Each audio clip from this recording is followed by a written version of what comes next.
to Really Love Guitars, and here we have Kacper's vintage V100, vintage Trevor Hornsby, John Hornsby skews, John Hornsby skews, design elements done by Trevor Wilkinson,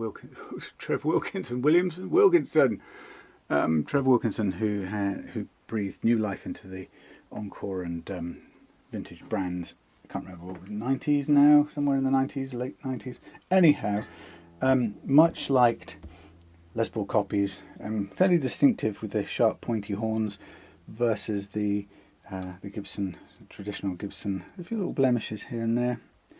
There's one on the side under the paint, but pretty looking thing, nice flamey thing.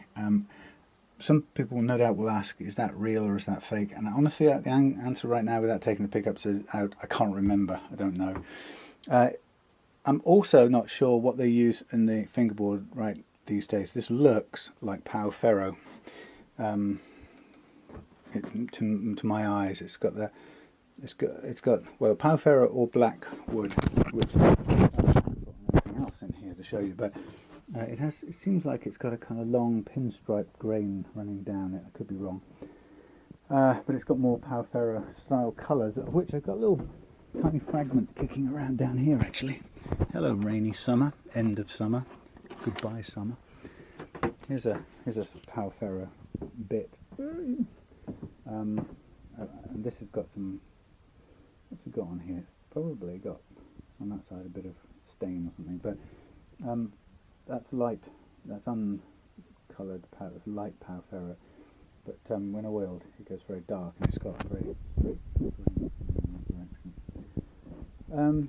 Anyway, it's probably something like that, because what they're obviously doing, most manufacturers these days, or the good ones, are changing their fingerboard wood so that they don't run afoul of the CITES regulations, which of course prevent the use of protected species of rosewood and some mahogany species too. I can't remember the full list, but the rosewood, all the Dalbergia species, and the mahogany tends to be the Honduran style red, South American, Caribbean stuff, however you can get African mahogany or sapele or whatever they call it. So it's not exclusive to what we call mahogany, but anyway, those two things have a kind of embargo on them, and as a result manufacturers are moving to different materials. Problem is I don't necessarily know what's what when I see them, because it often dictated by the dates. A vintage from 4 years ago may well have had rosewood. A vintage from now, in the last couple of years or last year, will have something else. And I think in Kacper's email, I can't remember now, but I think he said it was 2000, so this would probably still be actually rosewood, but again, I'm not entirely sure of the material. It could be rosewood. Anyway, so what we have here is your kind of bog standard good quality Les Paul copy, and it comes to me with kind of many of the major standard problems, which is why it's here, in that it seems quite difficult to get to stay in tune and keep in tune. It's got what I feel like it's got 10s on there, which is fairly commonplace for a Gibson scale. 23 and 3/4, 24 and a half, no, I can't, you know what, 6/28mm, whatever it adds up in inches. I don't use inches, you see. And anyway, when you kind of plug it in and stuff, you get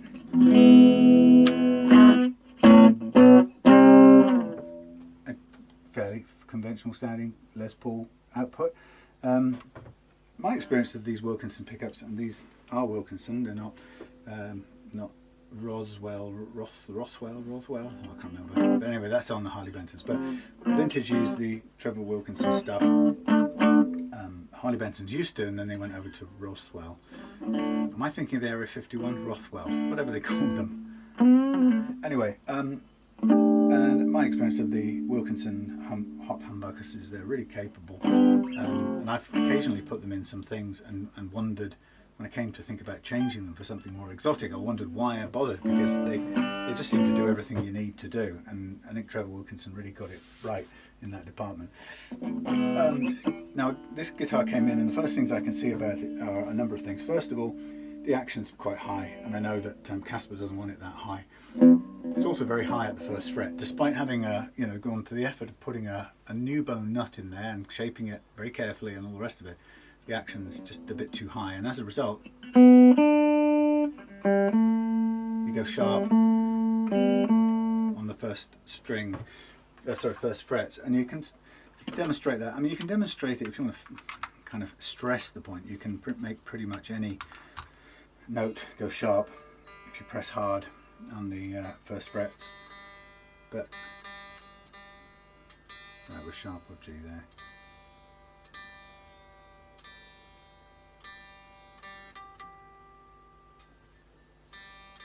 Okay, so we go to G sharp, and it's sharp of G sharp. It's almost impossible to make it hold it in a way that doesn't play a few cents sharp. So that should be A, but it's definitely playing sharp of A. And I have to almost let it go to even get it anywhere near in tune. Now the problem with that is yes, it's to do with technique. It's not strictly a guitar manufacturer's fault, in inverted commas, but the truth is most people hold the guitar with a certain degree of force. Now that is a technique issue. However, if you're making a guitar, you want to make it so that if people have to exert some sort of grip to hold the strings to the frets, which they do, what you want to be able to do is you want to do whatever you can to reduce the amount of sharpness that the notes are going to go when gripped. And you could have two parts to that statement. You could say when gripped by somebody trying really hard not to grip them very hard, in which case you still want to make sure it doesn't go sharp, and even more so when gripped by somebody possibly like me who will grab them quite hard, in which case that player will experience a bunch of fretted notes going sharp all the time. So I found this long ago when I had a guitar that I tuned. Let's do it on the tuner for a minute. Yeah, I tuned up, I bought a guitar and tuned it up, and I found that no matter how hard I worked to get it tuned up the way I wanted it, I found that when I played something like a D, an open chord like a D, it just sounded bad.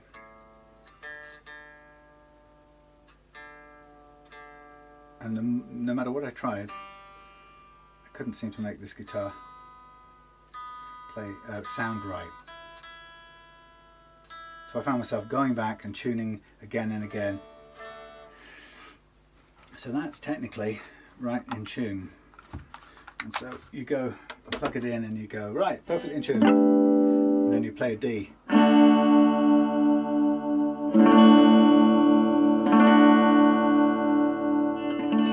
I go to as lightly as I can hold it and still fret it.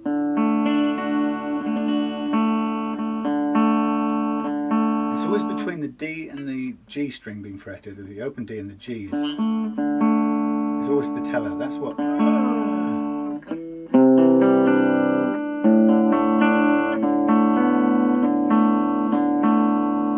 That's the one that gives you the real pain, and that's to do with this height. And it's amazing how little height you need to have there for that problem to exist. So part of the deal that I've always made an effort to do is get these heights down to the absolute minimum. Now, some people think, well, you aim for, let's say I aim for 0.3 of a millimetre at most, and people go, well, that's nothing, that's almost touching. When you put a capo on, right, now watch happens, watch what happens when I capo this on the first fret, and I go to, let's see if I can just get this to tune with its ear.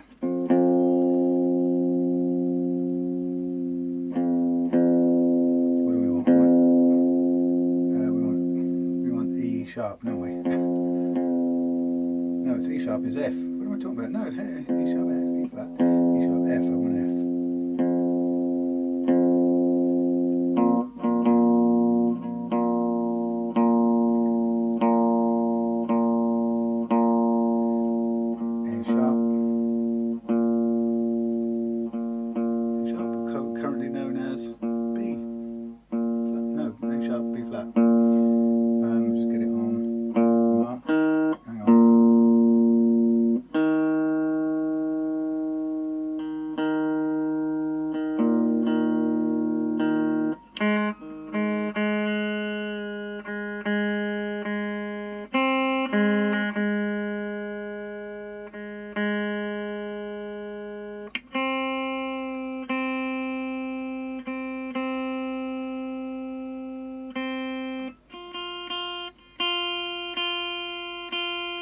So you notice how sharp that put all of those notes. Now let's call that our new nut. Look at that D. Do you hear any of that horrible out of tune between the D and the A? Well, it's not an A really, but you know, those two notes. Suddenly they're in tune. Same guitar, same chord shape, same open notes versus fretted notes.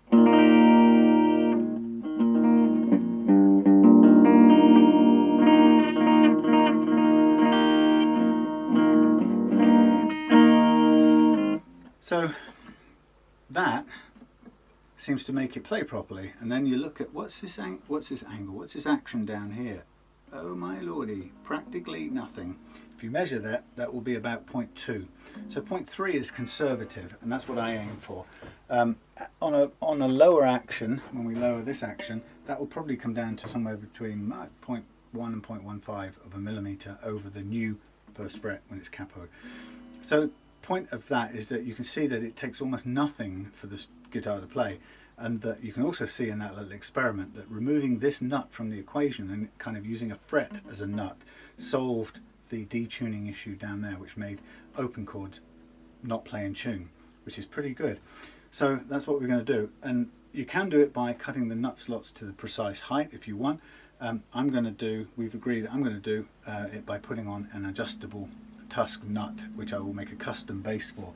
It gives you, the owner, a chance to adjust it later on to suit you. If you want it a little bit higher, you can have it. If you want to experiment with it a bit lower, you can take it even lower, and you get to change it and the guitar still play and stay in tune, but you also get to feel the difference a tiny adjustment will make, and I think there's a lot of power in that flexibility. I'll also lower it down at this end as well, but the lowering at this end makes the biggest difference to the feel of the playability. It also makes the biggest difference to the in-tuneness, the trueness of the tuning when you're playing open chords down here. Secondary action, in a way, although it's one that we grew up thinking was the most important one, was the one up here, which will drop down by lowering the bridge. We'll take it all down in one go, and the only adjustment we can make is one side of the bridge more or less than the other. But what we'll possibly find at that point, and I do on most guitars, is when we get down to a nice low action that I'm after, we'll probably find that we'll get some buzzing frets out of it. Because most people will send me their guitars at the best height to remove buzz that they can get, and it's usually at this height. So what we'll do is we'll first of all start by making the custom nut base and fitting that with a Tusq nut adapter, or adjustable nut insert I should call it. And I'll talk about, when I do that, I'll talk about where they came from. Once I've done that and got that right, then what I'll do is I'll lower the action down, and at that point we'll discover whether there are uneven frets, and if there are, we'll fret level the guitar to make the new low action, chosen at both ends, play nicely. Of course, the first thing we'll also do in all of this is we'll double check the neck relief and see whether we've got no gap whatsoever, which means that your neck is humped. Actually, no gap. It's anywhere from humped to dead flat, and then any gap at all means you've got a slight curvature. Lots of gap means you've got a very bowed, curved neck, lots of relief. We need a little bit, we don't need a ton, but look at that. We don't need a ton of it, but we'll check that as we go as well, and set all those three things. So we'll set the neck relief to a very small amount. People often write on comments on YouTube and say, well, exactly how much for this guitar? How much neck relief? The answer is never any figure. It's exactly how much you like. All you need to know is how to change it and what the implications of changing it are. All that happens, primarily the reason you adjust your truss rod and change the curvature or flatness of your neck, is to create, or you could say it's to control the amount of bend that the strings are putting onto your wooden flexible neck.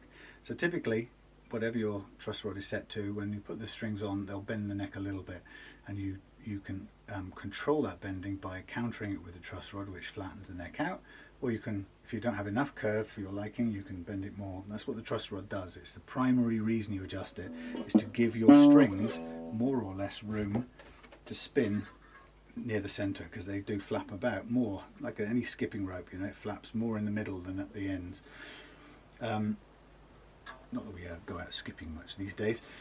Anyway, so the point is, a lot of people in forums advise each other to, there's someone says, I've got a high action, I hate the way it feels, and somebody goes, oh, quick tweak of the truss rod. You don't go at your truss rod in order to change your playing action.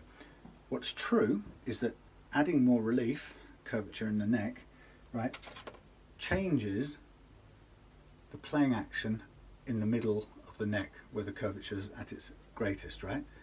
Naturally, that gap there is going to be experienced as an increase in playing action, even if there's as low as anything at this end, right? If you've got a very curved neck, right? But you have to try and remember, the change in playing action as a result of changing the shape of your neck is purely a secondary effect, right? It's not the reason you go and adjust your truss rod, but it is a secondary effect. When you see people recommending it as if the primary effect is to change the action, you can tell that they don't know what they're talking about, or they got it slightly wrong. You change the primary way to change your action on your guitar is to adjust the nut slots, right, and therefore the action over the first fret and the bridge saddle's height. So now you can change it also by putting shim in the neck if you've got a bolt on neck, and there are things like that, but the primary way is to reduce it, this end and this end. Okay, then if you need to, you add some relief into the neck to allow strings not to hit the frets or slap them. No matter how much relief you put in the neck, the strings eventually, if you hit them hard enough, this is pretty good, but you can usually hear a bit of, that's not fret buzz in terms of uneven frets. I'd call that fret slap, and that's what you expect to get. The lower you go with the action, right, and the flatter the neck, the more likely you are, you get a lighter feel of everything, faster feel, but the more likely you are to get fret slap when you hit the chords very hard, or hit the strings very hard. So a lot of hard rhythm players will prefer more relief in the neck because it allows them more freedom to hit the strings really hard without getting that resultant fret slap. Fret buzz or choking because of an uneven fret is a different thing altogether, and it's experienced and heard differently, and it's more of a problem because nobody wants to be bending a note and have it go.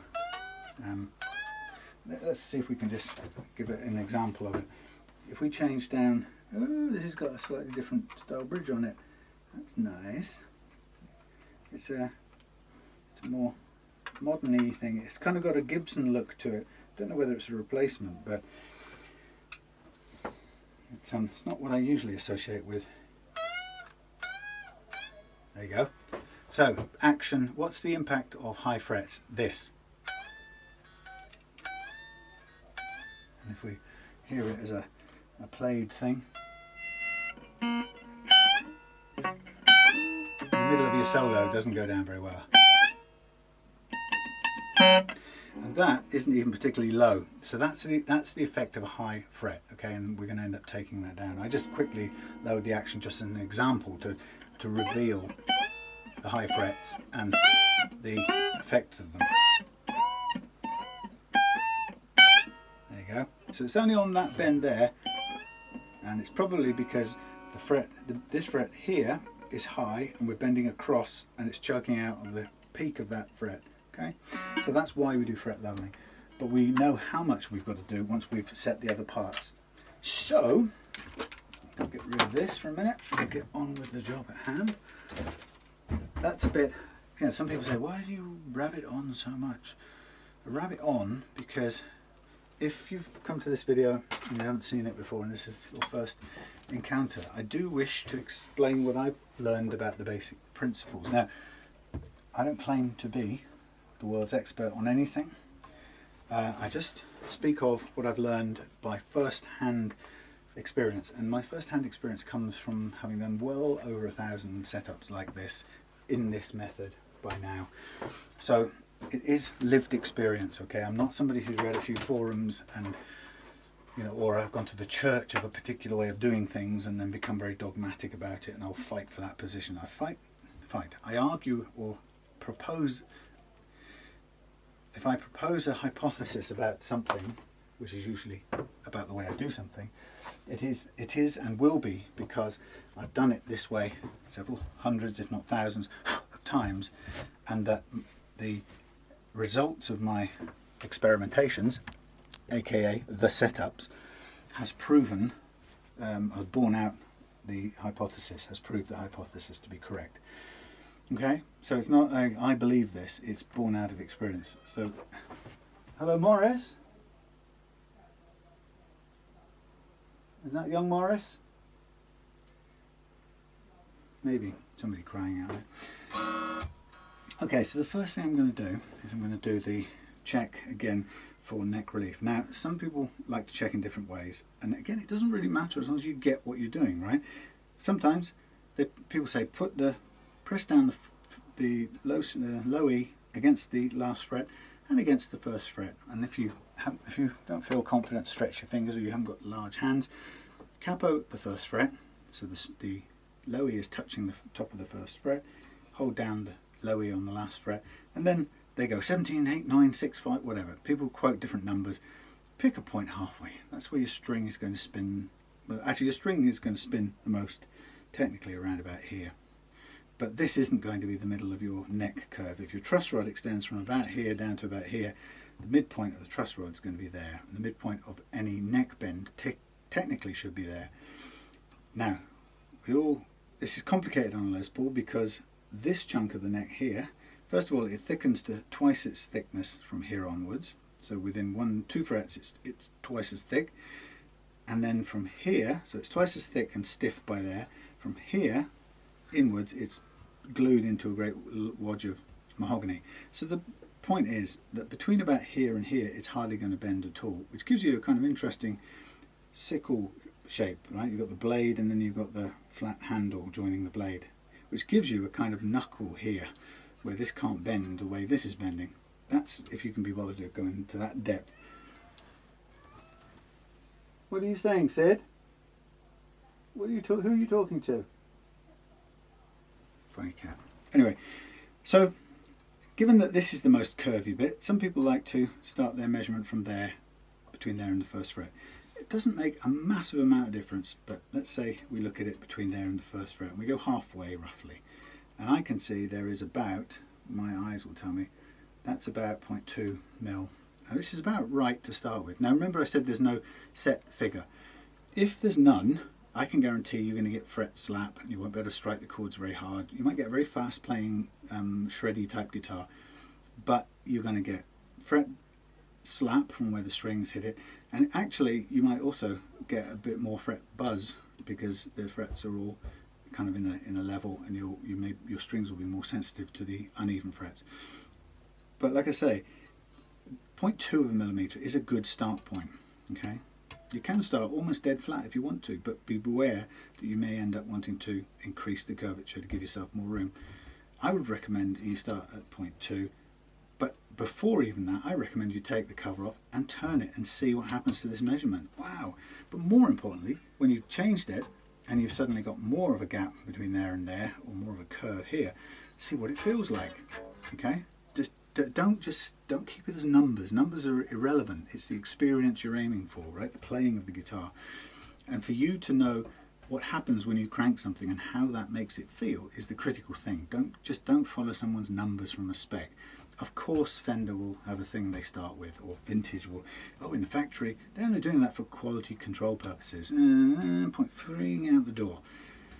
They don't care what it plays like. I mean, they don't really care what it feels like to you. Right? What I recommend you do is when you get their thing set at whatever level they like to put it of curvature to go out the factory door, you grab hold of it and see what it does for you. Right? And I say, if I'm going for 0.2, that's my personal start point, because I know that within that range it will play, and I might want to take it a bit more or a bit less. Right? But just don't accept it. Set it and then alter it and see what the difference is. Okay? So I'm happy with that the way it is. Sid's tearing up cardboard outside. I'm going to take this down, but the first thing I'm going to do before I take this down, I'm going to work and replace the nut. Okay, so I'm going to undo this. Now that's interesting. There's a little flaked off bit of. What are you crying for, Sid? he wants attention. So I'm going to take this off, take the strings off. This always happens with old strings. So weird. Why does that happen? You're undoing them and they still break. Isn't that weird? I never figured that out. So I'm going to have to put a dummy, another replacement string. Luckily I've got a few sets of sacrificial strings there. So that's always an interesting point.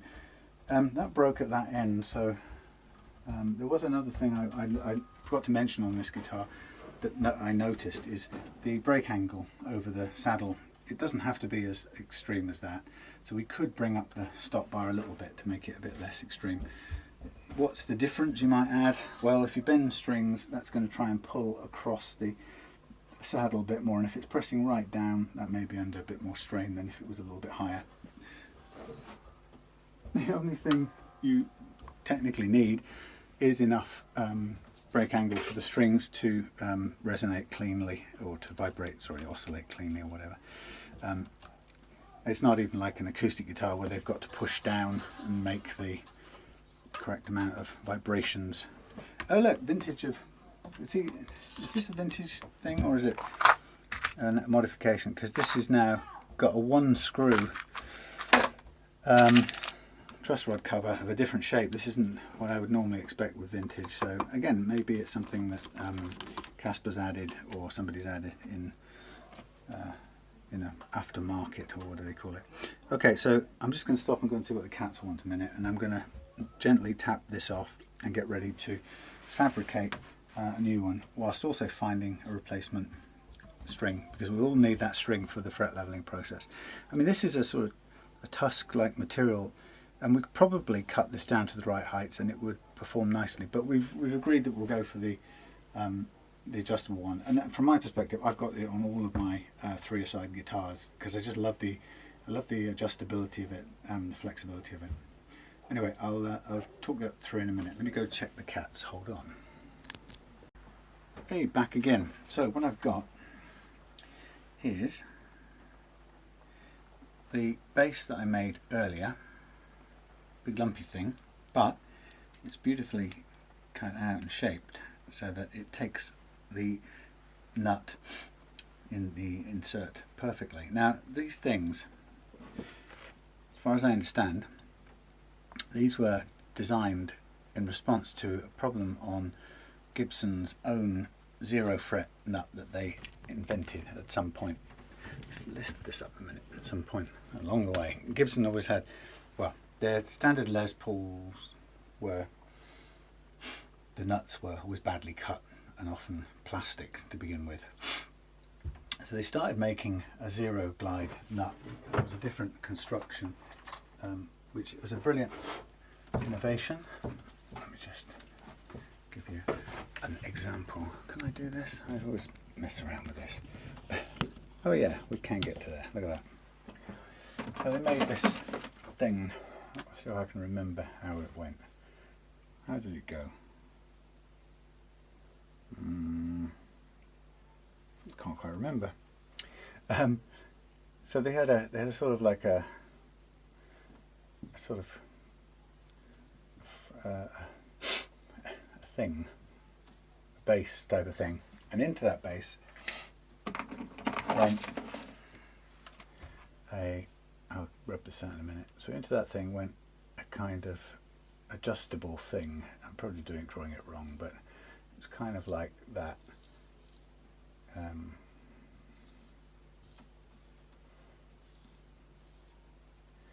That's my theory. So if I try and rub this out, you'll sort of see what I'm getting to. That's about right. Let's draw that better. Anyway, yeah. So there's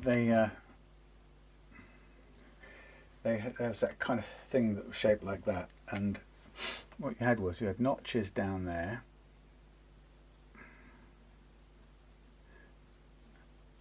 for the strings to pass through, right?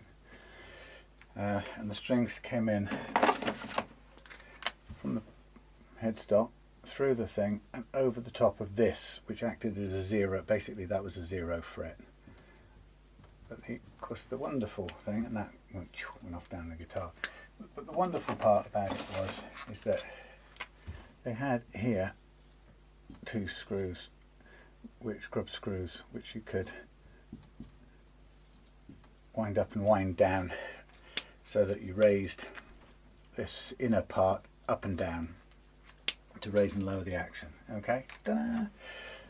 Anyway, the point about that is that it was a good idea, except I believe this whole unit here was made out of brass, which as anyone will tell you is a terrible material if you're using a 0 fret, because on a 0 fret the string sits physically against the metal the entire time, and it wears and notches very quickly. So this part here, the inner part, became notched incredibly quickly. So Gibson, I think they eventually got some feedback on that, and then they went away and redid it. And what they did, I think, is they came up with a titanium version of the same thing that you could buy and install, which was stronger, obviously, than the brass thing that would wear away. So into that same bass went a titanium thing, but in the meantime, I think what's her face, Tusq, had a good idea, and they thought, oh, I know, let's make something, and they built a little nut like this that would fit into that space there, like that. I haven't drawn the casing very well, I don't know what the shape of that was, but anyway, Tusq made this insert, and that then sat on, it also sat on 2 grub screws that extended through there, and then there was the slots. But they did it in a sort of a conventional way, kind of a bit like, oh, wrong way around, but a bit like that. You get what I'm getting at. So the strings would come up over there, through this nut and out like a normal string, and that would go up and down. And so they built this, and they made it out of Tusq, and it worked in conjunction with the Gibson thing, and therefore you had an adjustable nut which went back to a more traditional style thing, but did the job really well. Fun part for me is that as soon as I saw, get my thingy where I want it, as soon as I saw that little unit, I figured I could put it to use, because although I spent earlier days of doing this, where I spent a lot of time cutting nut slots, it wasn't specifically because I loved cutting nut slots, it's because getting that first fret action was, as you can see from what we just did with the capo, it's incredibly important. It transforms how the guitar plays. So being able to use this seemed to be really worth putting the effort into making a bass. And I did a load of experiments, and I came up with I tried various 2-pack resins and stuff, and eventually I found that using the Milliput, or in this case this is I've forgotten what it's even called now. This was another kind of epoxy, very similar, but made a kind of a white, hard enough to use unit.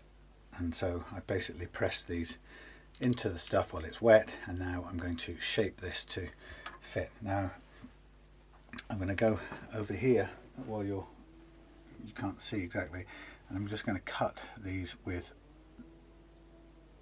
somebody's chainsaw going. I'm going to cut these with the bandsaw. I don't need all of this material now, it's hardened. And I'm also going to bring back my super glue collection, some of which I'm going to need in a minute.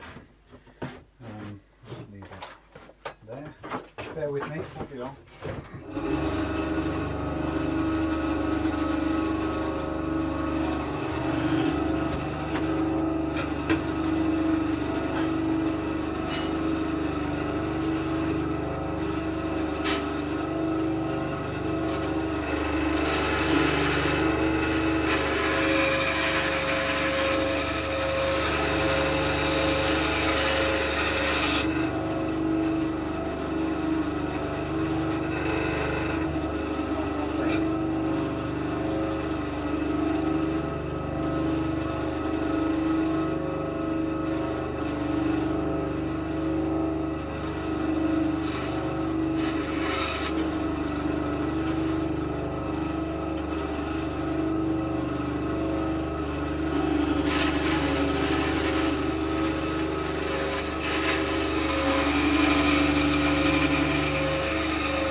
excessive noise for a minute. Sorry about that.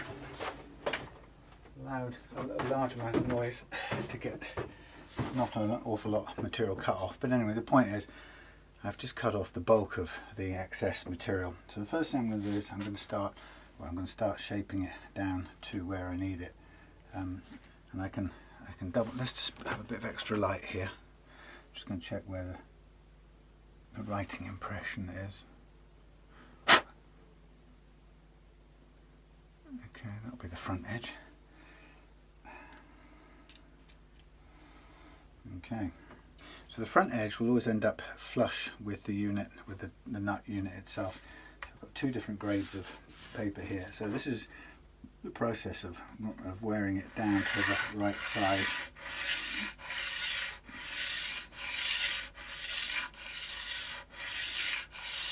And it's just takes a little bit of time. It is a little bit of time and precision to get it to where we want it to go. But once we do, it will reward us massively with performance. So I want a flat edge on the front edge here.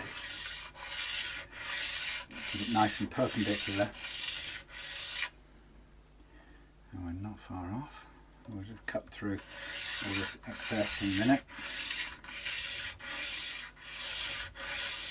And when we finally get down to the right level, we can just finish sanding off with a lighter grade of paper.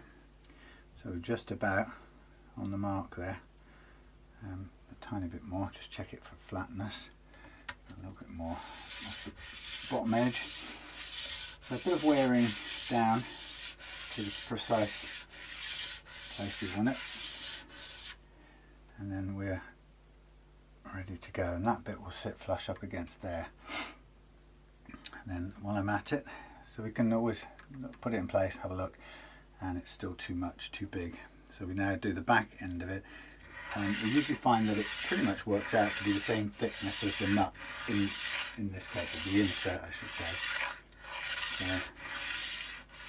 Now, truth is, I would prefer this to be a harder material, and I'm sort of, when I get a bit of time, I will continue to try and experiment with different resins, liquid resins, or actually even different putty resins, but they're actually quite, the liquid ones are very difficult to manipulate. You know, they either stick to the piece and you can't get it to form the impression, or all manner of ways they don't cooperate, even though some of them are, you know, a really nice cream colour. That's what would be the absolute ideal. This is quite white, but I'm gonna give, you know, I'll do some more experiments and we'll eventually get there. But as I say, it's not perfect, but it's you know, I've got it on all my guitars, and so I get a chance to you know, keep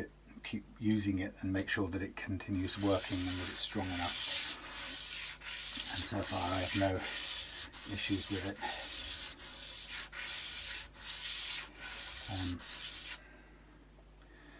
Okay, we're nearly there, down to the edge of this one.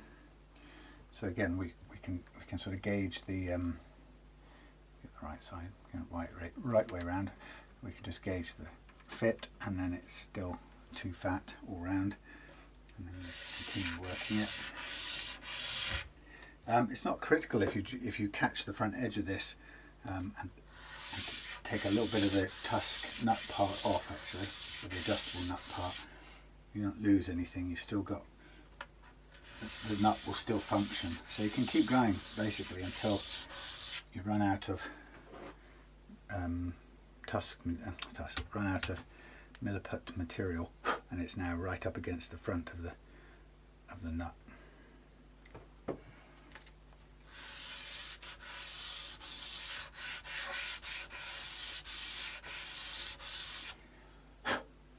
Okay, so that's a nice clean front edge, and it's now just just fitting in the slot just as it is. Okay, so we've got the edges to take care of now, which are obviously too big. Oh, obviously they are too big as well. We haven't done the bottom part, so again we want that to be perpendicular. Well, it's pretty flat to begin with, so we'll start with that. What's important is there is a backward tilt of the way the nut sits in the piece, which we're starting off with to begin with anyway. That's the way we've made it. It sits tilted back. So that's now starting to fit in there just about right, and I want it nice and snug. So next bit is, let's take down these edges here. Now this is difficult to do. It's not, we don't have a jig or anything, so this is a take it down and kind of keep an eye on it and not take off too much, too little. Quite difficult to get right.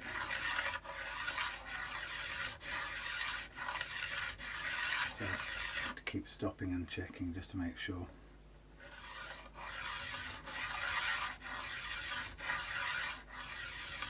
As we get close, we just want to double check around to make sure that it gets a square finish, so it looks at least half tidy. It's quite easy to get it looking wonky and very quickly.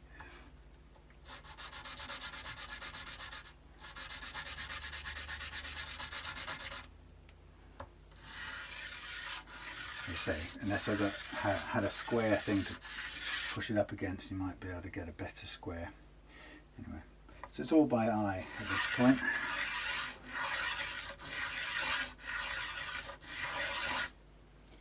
There we are, close to it.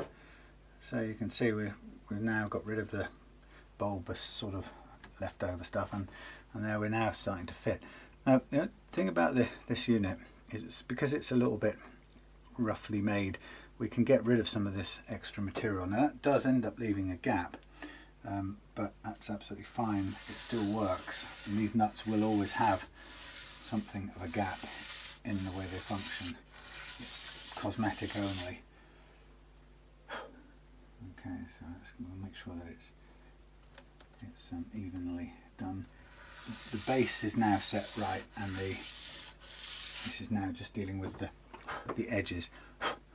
Okay, so now we have this sitting in very snugly in its little unit, as you can see. I don't know how well you can see it, but it's tidy. Okay, so that's the unit. Fits into the slot perfectly. Now the only thing about it now is that it's too tall. It doesn't need to be as high as this. So what we want to do, we ideally want the start with the string sitting flat on the first fret, and then we can adjust up from there. So the next challenge is to sand this down to that point. Now we have to keep an eye on this, because we want it to be flat in line with the top bit, so the nut is still at an angle. So it is you have to have a good eye for this. Okay, and when you get there, the nut that'll sit flat, and the nut will tilt back the way it's supposed to. I'm just going to make a tiny correction here in the vertical front edge. That's good. That's good.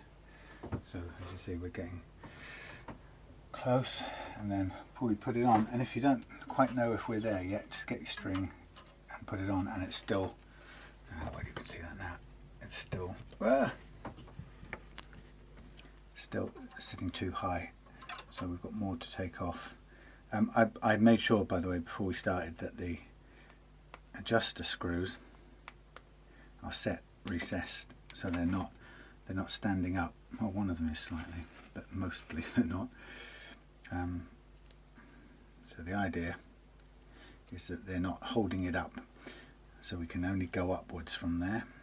So we put it back in its little thing, and then if we're sitting too tall, all we have to do is take down more of the actual base material.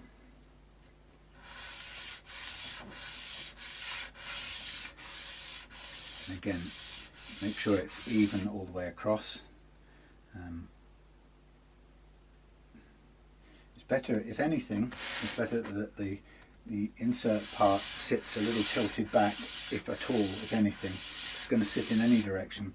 It's better that it sits backwards than forwards, because we want it to, we want the whole nut to, the insert part to sit backwards slightly. I'm just going to keep fine tuning it until we get to the size and height that we want. And again, we just go back in with the, just check that it sits in the slot neatly, which I can't quite see very well from here. Yep, that's in the slot. And then check that when we tighten the strings up, we're practically, we don't know it yet, but we're absolutely almost on first fret. So we do want it on the first fret to begin with. So I'm going to do a couple of tiny more adjustments, you know what I mean. I'm going to do a tiny adjustment on the back edge here, just to thin it down a wee fraction more, which I'm happy with. And then I'm going to go down in height a tiny bit more. Okay, that I think will do. That'll do. And then we put this on there, we'll tighten it up just to check, and I expect to see that. Okay, hitting the first fret, that'll do me. I'll take this out of the way, and there'll be a load of cocaine dust that falls off there. Okay, so now, without even gluing it in, our adjustable nut is in place. And I'm going to find a spare string in a second and add that to the mix, just for the next. Oh, I'll tell you what we'll do. Before I do that, I'm going to see it's loose, you can see it will pop around. Now, one of the things, if you do use one of these, even when I've stuck the base in place, it will, the top insert part will come off during string changes, so you just have to be aware of that. And I'll show you when I come to restring this, I'll show you the order in which it makes sense to restring it, so that you don't end up with the nut flipping out, because it's quite easy, that can happen. So I'll show you now. So when you come to restring, let's just check that's seated in there. Bit of dust building up on the guitar at the moment, but that's fine. Okay, so when you put it in or restring, just put in your first two strings, your middle strings first, okay, and tighten them up.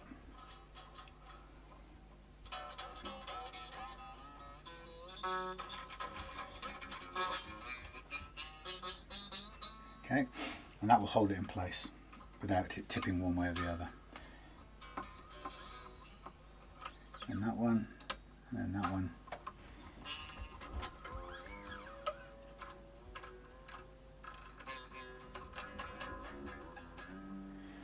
And then we need to borrow a spare. I think this will do. And I forgot to do the other thing I was going to do, which was I was going to colour the frets, because I'm pretty certain now we are going to do some fret levelling.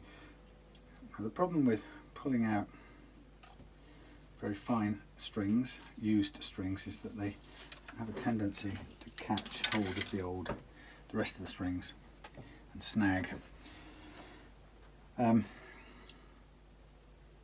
So put that through. Hopefully this will be long enough. I can't quite remember what guitar this came off, but it's more than likely either a Les Paul or, yeah, we'll just get it on Les Paul, or a Strat, in which case it's probably a little bit more room, or there is a lot more room, but this is a Les Paul, I think.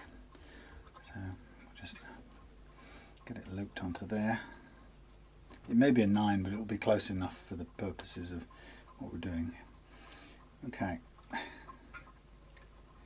So obviously it's a bit dusty down this end right now, but I'll clear this up and re-oil the fingerboard when the time is right. So we're just getting all the strings on first.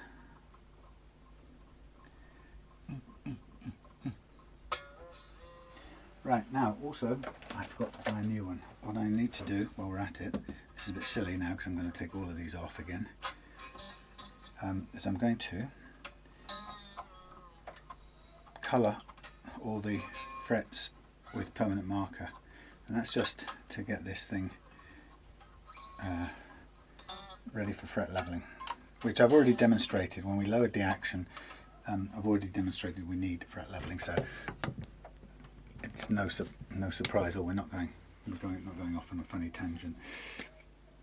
Now, I'm drawing a marker pen line across each of the frets, and somebody on my videos yelled at me once, I can't believe you don't cover the neck in masking tape.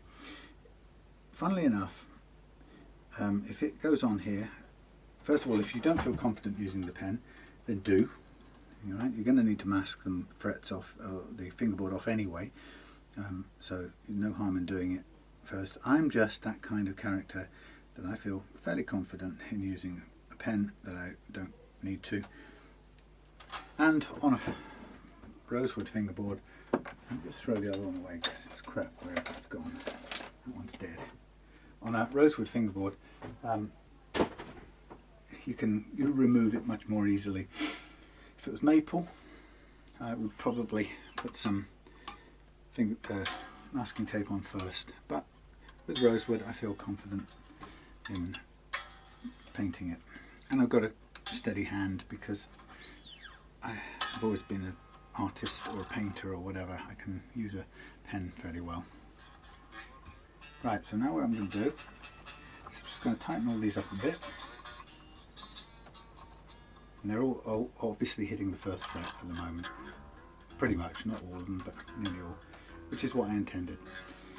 Now, they're just under a bit of tension. Now, here's the next bit. So we've chosen our we've chosen our neck relief, right? We measured it, and when it was fully strung and fully under tension, it was 0.2 of a millimetre, and we were happy with that to begin with. So haven't adjusted that, but we would have had it been too high or too little. We've now put on the new nut, and now what I'm going to do is I'm going to now wind this up using the screws to approximately the action I want. Now that's interesting, there's a little, unusually, there's a difference here in that first fret. I might just have to make a tiny adjustment here. All the rest are fine. This one is just a tiny bit higher than the others, which I might adjust. But anyway, now they're all playing, see, with my new adjustable nut. Now I'm going to concentrate on this end, and using my marker measurer, I'm going to dial in my preferred action. Now here is about 1.25, and here is about the same. So it would be a fraction higher on the bass, and the same as is on the treble side. Okay, that would be my target. Okay, we have that there. So we've gone for, oh, I'm on the inches side, that doesn't help. Okay, so I'm over now, not too far. Let's try that again. Comfortably 1.5, and that's 1.2, which is where I like to go, better than it was. Okay, next step, I'm going to tune this, relative tuning. So I can use my tuning fork thing here and just get these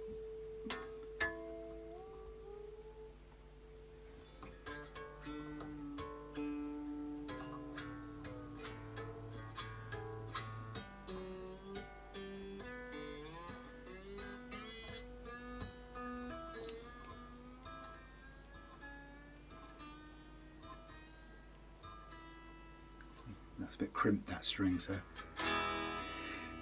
just a fraction worried that it would snap off. Okay, let's double check these. It's actually a tad over, so we'll just come in a little bit.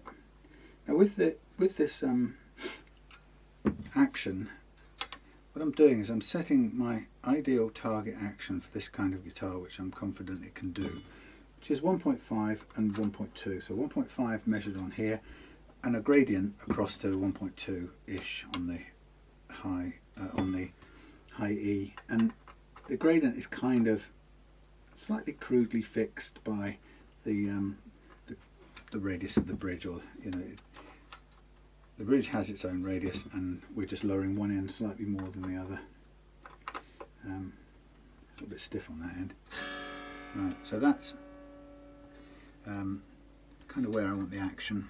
And what I'm doing is giving this a little bit of stretch so that we just keep it in as much in tune as we can for the fret leveling process. And here, pitch translates into loading on the neck. Don't need to be in tune, but we need the loading. So we might as well get it as close to playing as we can.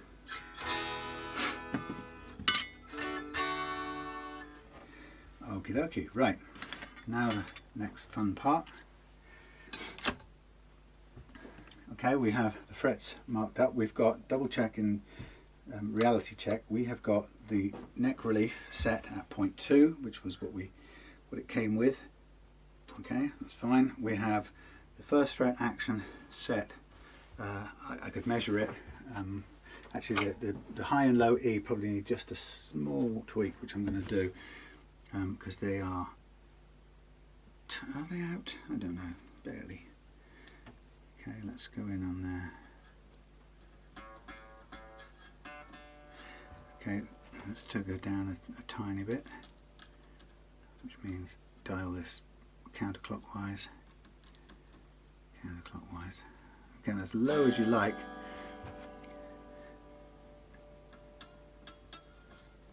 Yeah, that's lower than I would like, but it'll still play. It's still a around capo type of action, but it's probably just a fraction too low. So again, you've got freedom to adjust this and experiment with it.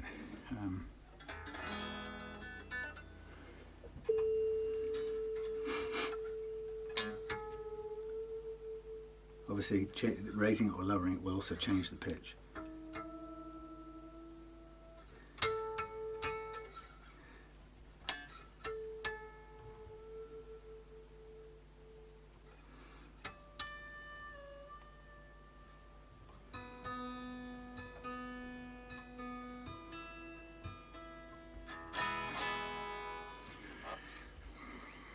See, that's close enough. I'm not gonna do any. It's very, very, very close indeed. So there we have the neck. Now the neck is in playing condition and we're ready to go.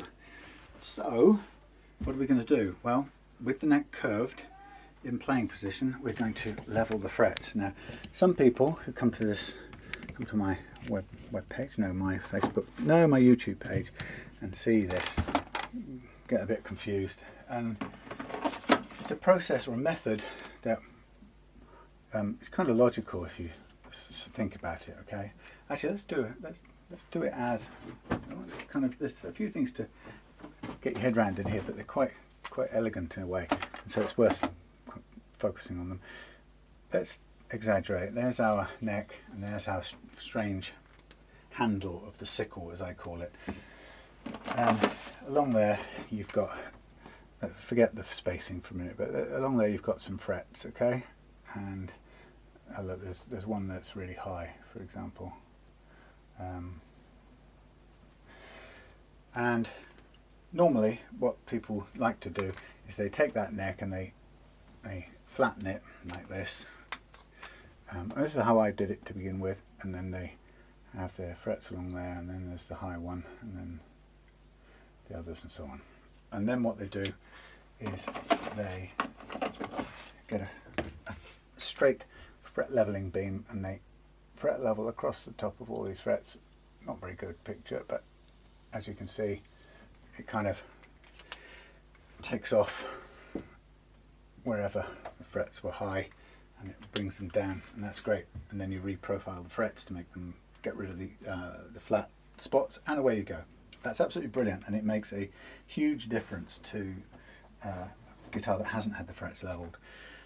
This method is quite curious. Oh, and by the way, yeah, what I was going to say about this, when they get to this bit, actually, that interestingly, that looks great. You've leveled the frets, and what guitarists over the years have always found in practice is what happens, I guess, is they put their strings back on, and the neck goes into that shape to exaggerate it, right? So they had the nice fret there, nicely leveled there, nicely leveled there. That one sort of chopped off and leveled, and then that one, and they would say, okay, it's only very slight, and so you have the string that kind of goes like that across the guitar. And what people find is, the reason it works is when you press the string down to that fret, and then it goes back up, all the way back up to the bridge over here, right? The relative levelness of the frets on the curve still apply because it creates the gap. Theoretically, you could theorize that just the curve itself will create a bit of a gap, but it's actually not universal across the whole of the neck. Anyway, what people find is, once they put the strings back on, they do get a strange choking off around here, and some people, to counter that, what they do is they do the leveling like this, and then when they get up to this end, they also do something extra, and they sort of go, well, let's level backwards a bit, and they create a thing called, I believe, and I say believe because I've never really done it, they create a thing called fall away, which is they level the last 8 or 10 or 8 frets or so, are all clustered at this end.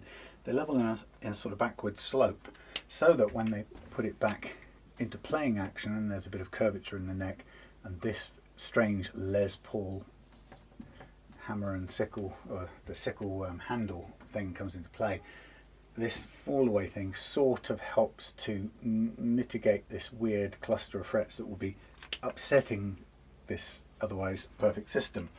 So that's how it's conventionally done, and that's been done that way for a long time, and it kind of more or less works. But you can see that if you're having to sort of scrape away a lot of frets, a cluster of frets, to try and accommodate the weirdness of the Les Paul shape, the first problem is that's a bit heavy-handed. The second problem is, when you level completely flat, you determine whether it's level or not by checking. First of all, you level all the frets. The rule is you make sure all the frets have been cut by the leveling tool, and then you check for level with a rocker between the frets, and you stop leveling when there's no rocking, and that's effectively absolute levelness. But the interesting thing is, you don't technically need absolute levelness. You need levelness for the low action you set, and that's what's good about this method.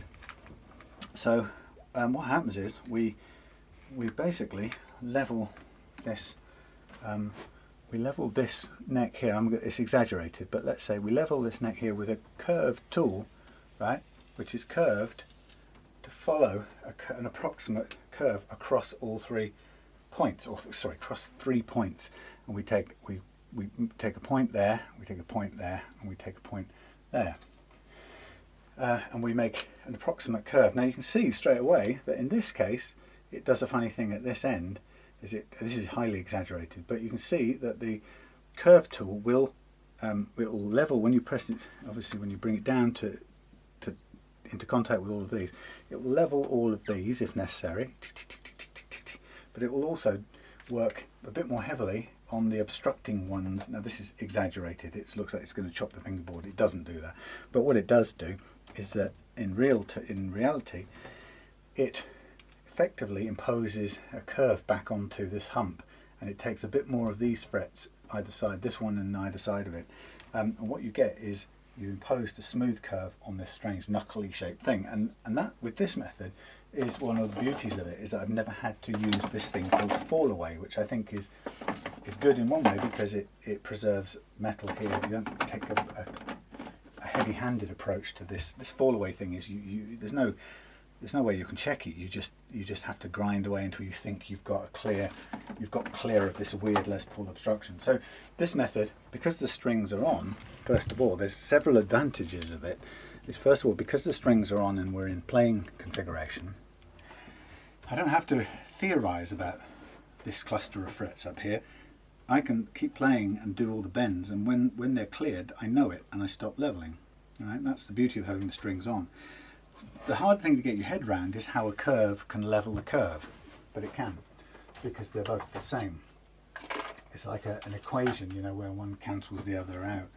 So the curvature is only, it's irrelevant to the leveling process because it doesn't see the curve, it just sees they're both curved the same. So like in an equation, the curvature is effectively cancelled out.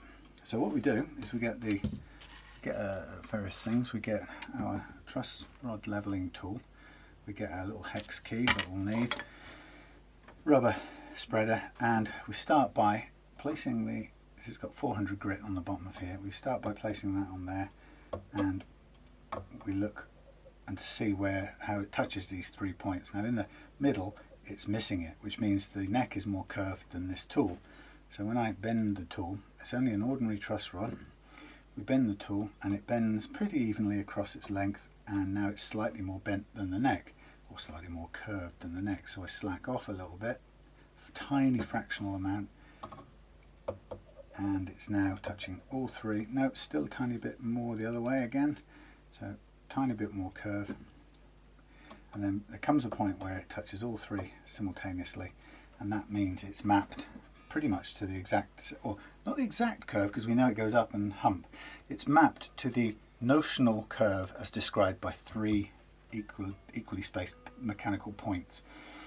But I put my string spreader in there and I start to just go and level backwards and forwards with this curve tool, mostly using gravity on its own, and see where it cuts and what it cuts, right? And we're just moving backwards and forwards within this little track that I call the E track.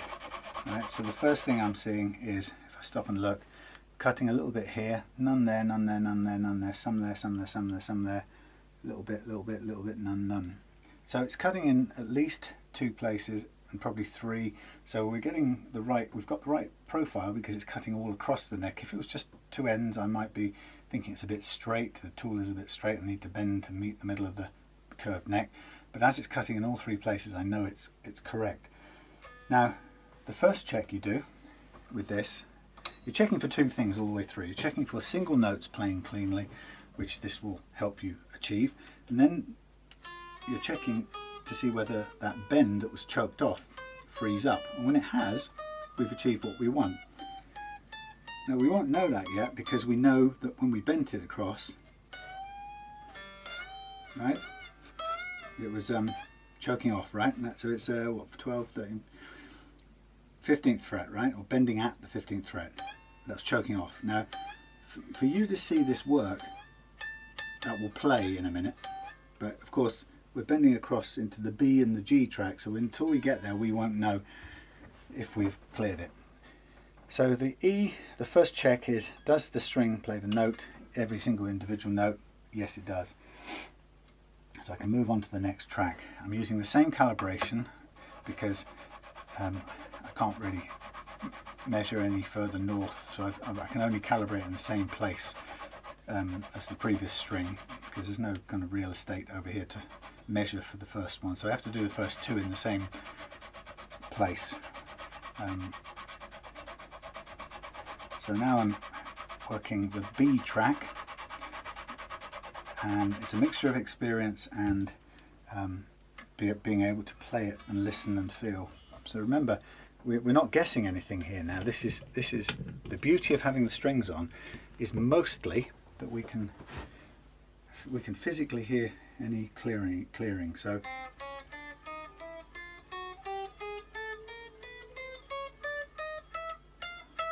okay, maybe a little bit. So a little bit more up here. That's where we'd expect, right? That's the cluttered bit.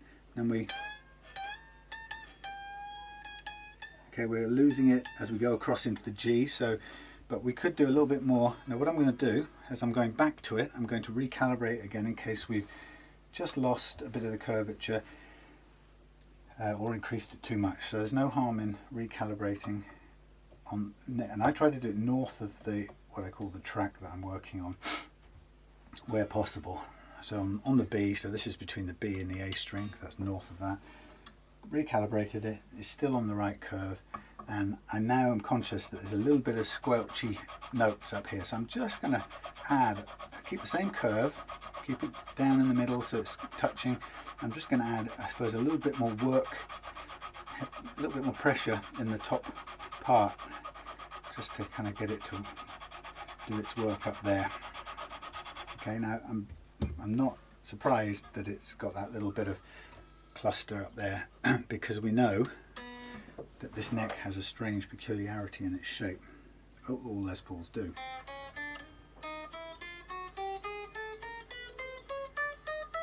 Better. Happy.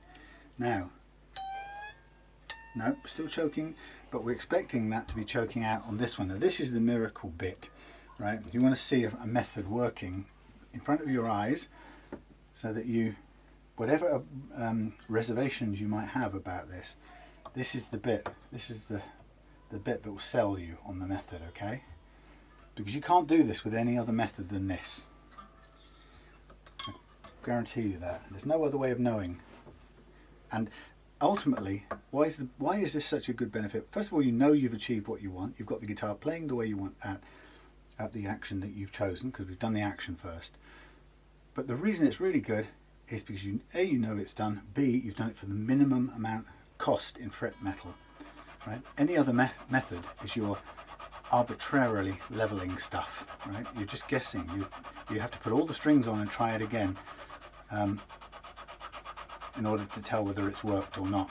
And then what happens if you've kind of done all your leveling and you think you've got it right, and then you put the strings back on, load the neck, and because the way the neck moves when loaded, suddenly you've got a bit of buzz back up here. What do? Get a block and scrape away there, and hopefully before the customer comes you can clear that bit up, and it becomes kind of more desperate. This way, if I can free up that note, then we're good to go. A little bit fizzy here, a little bit fizzy there, and then we go, okay, still choked there. Okay, so that's telling us that the 12th, 13th, 14th, 15th, 16th fret, just at this point here where it thickens up, is still in the way. Okay, so I'm going to want to keep working on this a little bit at that end until we can free up that bend. So it's a pretty low target action, right? So we've set what do you call it? I suppose an ambitious target to make this play. You know, a 1.2mm action on any guitar is low at this end, or it's about 1.3mm at this point. But so it's an ambitious target, but you know, we're going for it and see if we can free it up using this method.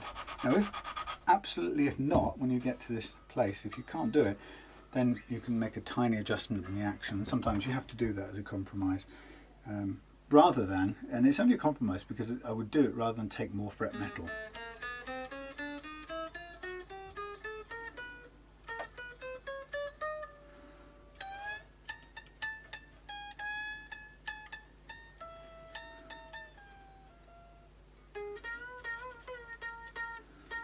So what I'm seeing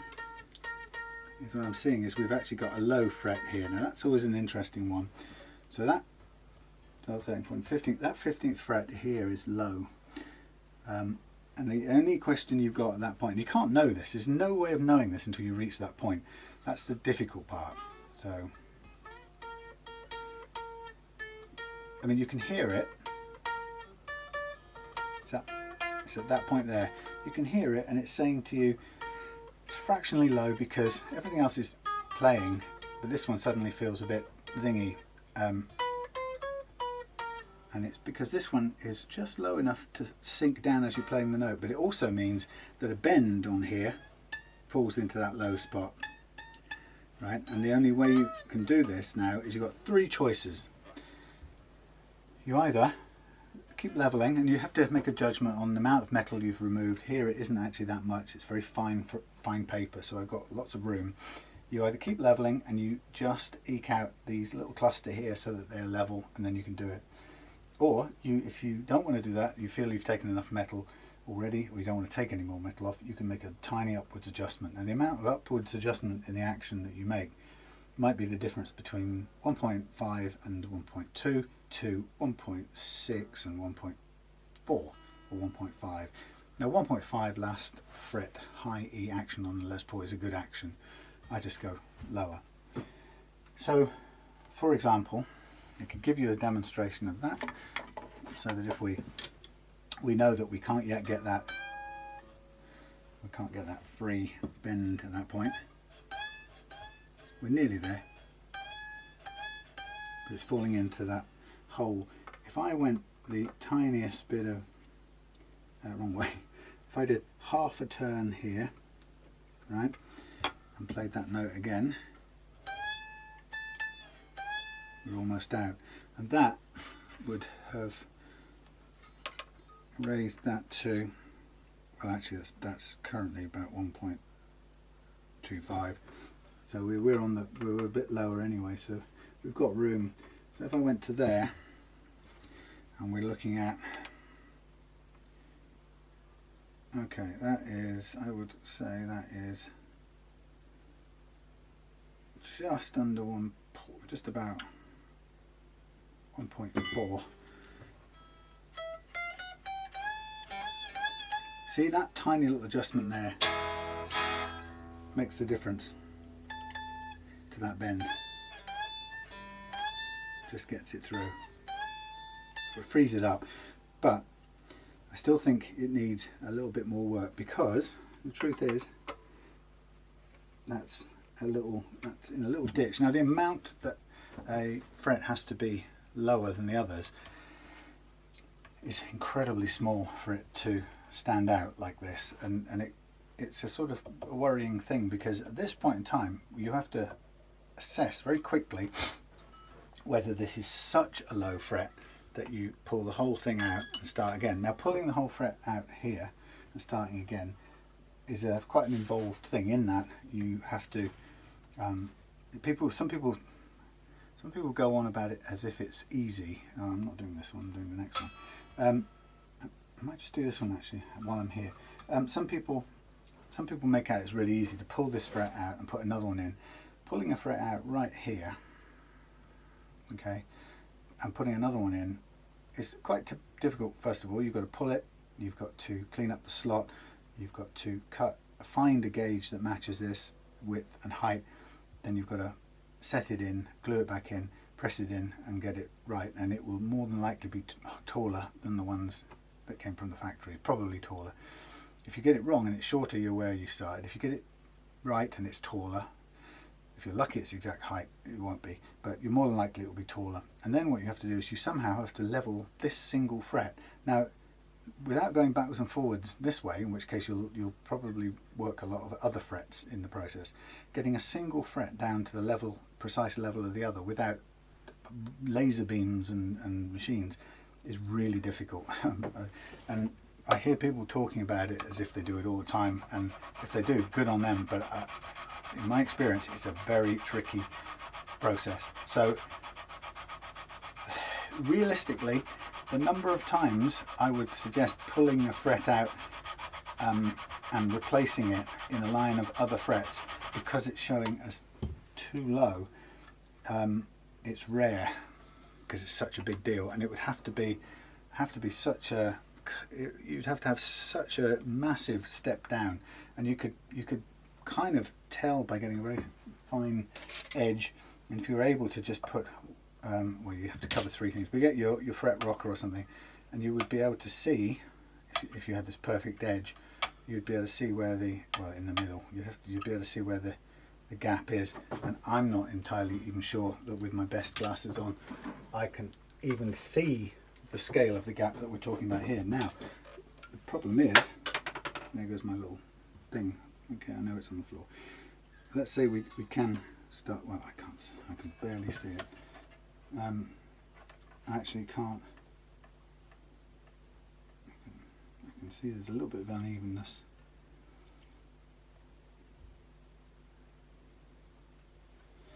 Yeah, I mean, if it's so small that you almost can't see it. It's still enough for that string to sit in what I suppose you could call a dent and cause it to choke out at a very low action. And that's the challenge of working with a very low action. For me to pull the fret out and start again, I would need to be able to see fresh air very clearly, such that it's obvious that somebody had fitted the wrong gauge fret in the first place, or that something in the factory had happened to it which caused me to absolutely need to it caused them to need to scrape it down to remove a ding or a chip or something like that. And occasionally that sort of stuff does happen. People repair their way out of a hole and then leave you with the consequences, meaning you can't get a very low action out of it. So for that to happen, it's rare. So I can see physically this is not getting really touched, and it's cutting either side, and that fret is relatively low. But like I say, I can't see fresh air in such a way that's going to make me pull it. Now that's playing cleanly. That's nearly there. So it sounds quite dramatic, chasing this back on a very low action actually. Okay, so if I go back to my 1.25-ish, which is about there, we probably, there we go, we probably clear.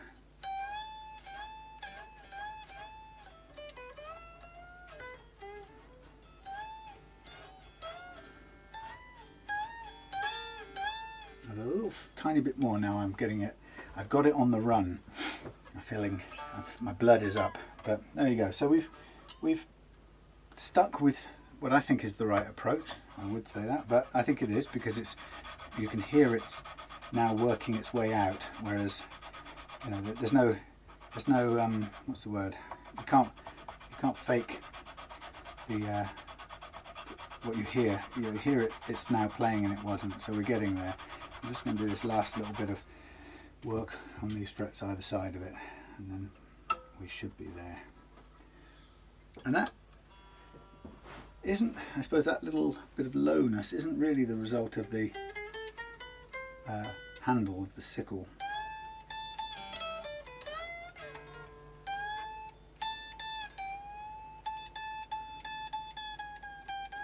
When you look at this and you see the actual clearance here is ludicrously small.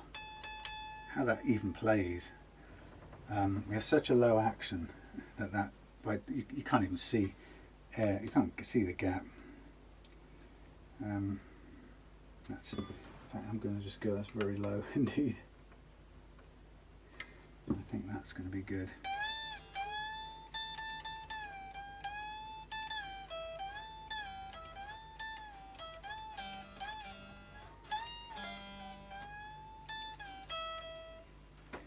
So that one, yeah, that one's not getting cut. So it is a low fret. That's really interesting.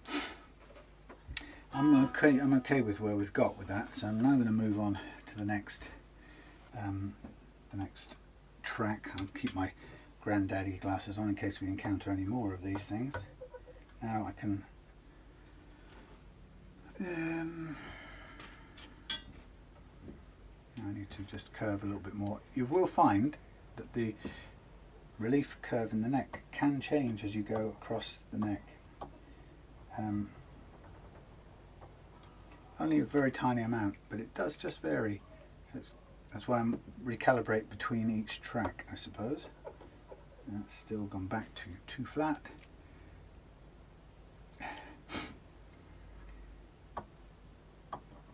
Right. So I've just been checking the last little while. I've been marvelling at Google, or YouTube I should say, same thing really, seem to have done something very positive for my channel recently. They've started recommending my videos or showing my videos in the recommended section on people's YouTube pages. I'm not, I didn't set out, by the way, as you probably know, I didn't set out to make ad revenue or chase ad revenue.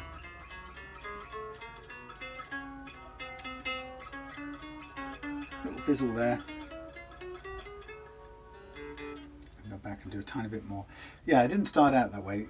As you may, those of you who've watched before, you probably know, I made these videos for two real simple reasons. One is to show people whose guitars I worked on, or people who were buying a guitar from me, they could see the work I'd done on it and feel confident in what I'd done. The majority of people do.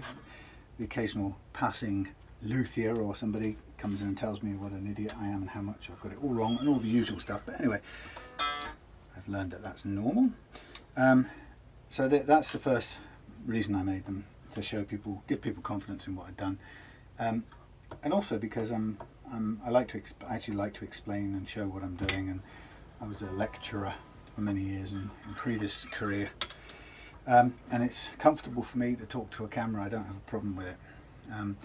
But anyway, so the first reason is to show people what I've done, and the payback I get from that is, okay, it builds confidence for prospective customers, and in practical terms I get a regular stream of customers who come to me via my YouTube channel. So it's always worked out well. It's always been proved valuable or worthwhile.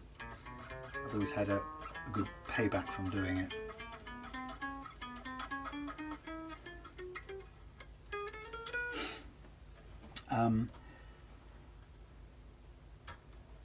I never really had any intention of, I didn't have an interest or no ambition to make revenue out of it by putting ads on it, but it came to a point where my son a while back said, oh, you got what, 6,000 subscribers or something, and X number of minutes people seem to be watching, whatever, why don't you monetize your things? And a lot of people also had said that. A lot of people who got value from what I did, many comments were saying, you know, listen, why don't you have ads? Crazy guy, you know, you can make a little bit of money, and we think you ought to, considering we've got value from what you do. And I always used to say, well, I get what I wanted from it, so why? Anyway, my son persuaded me, and those kind supporters persuaded me to set kind of monetizing on. And for a while, first few months of doing that, I was very pleased to get somewhere up to about $60 a month or something for what I was already doing anyway, you know, so it was a real nice bonus just to have a little bit of extra.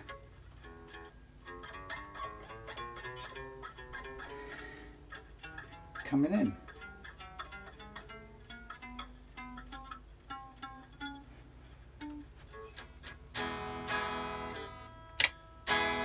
Okay, done.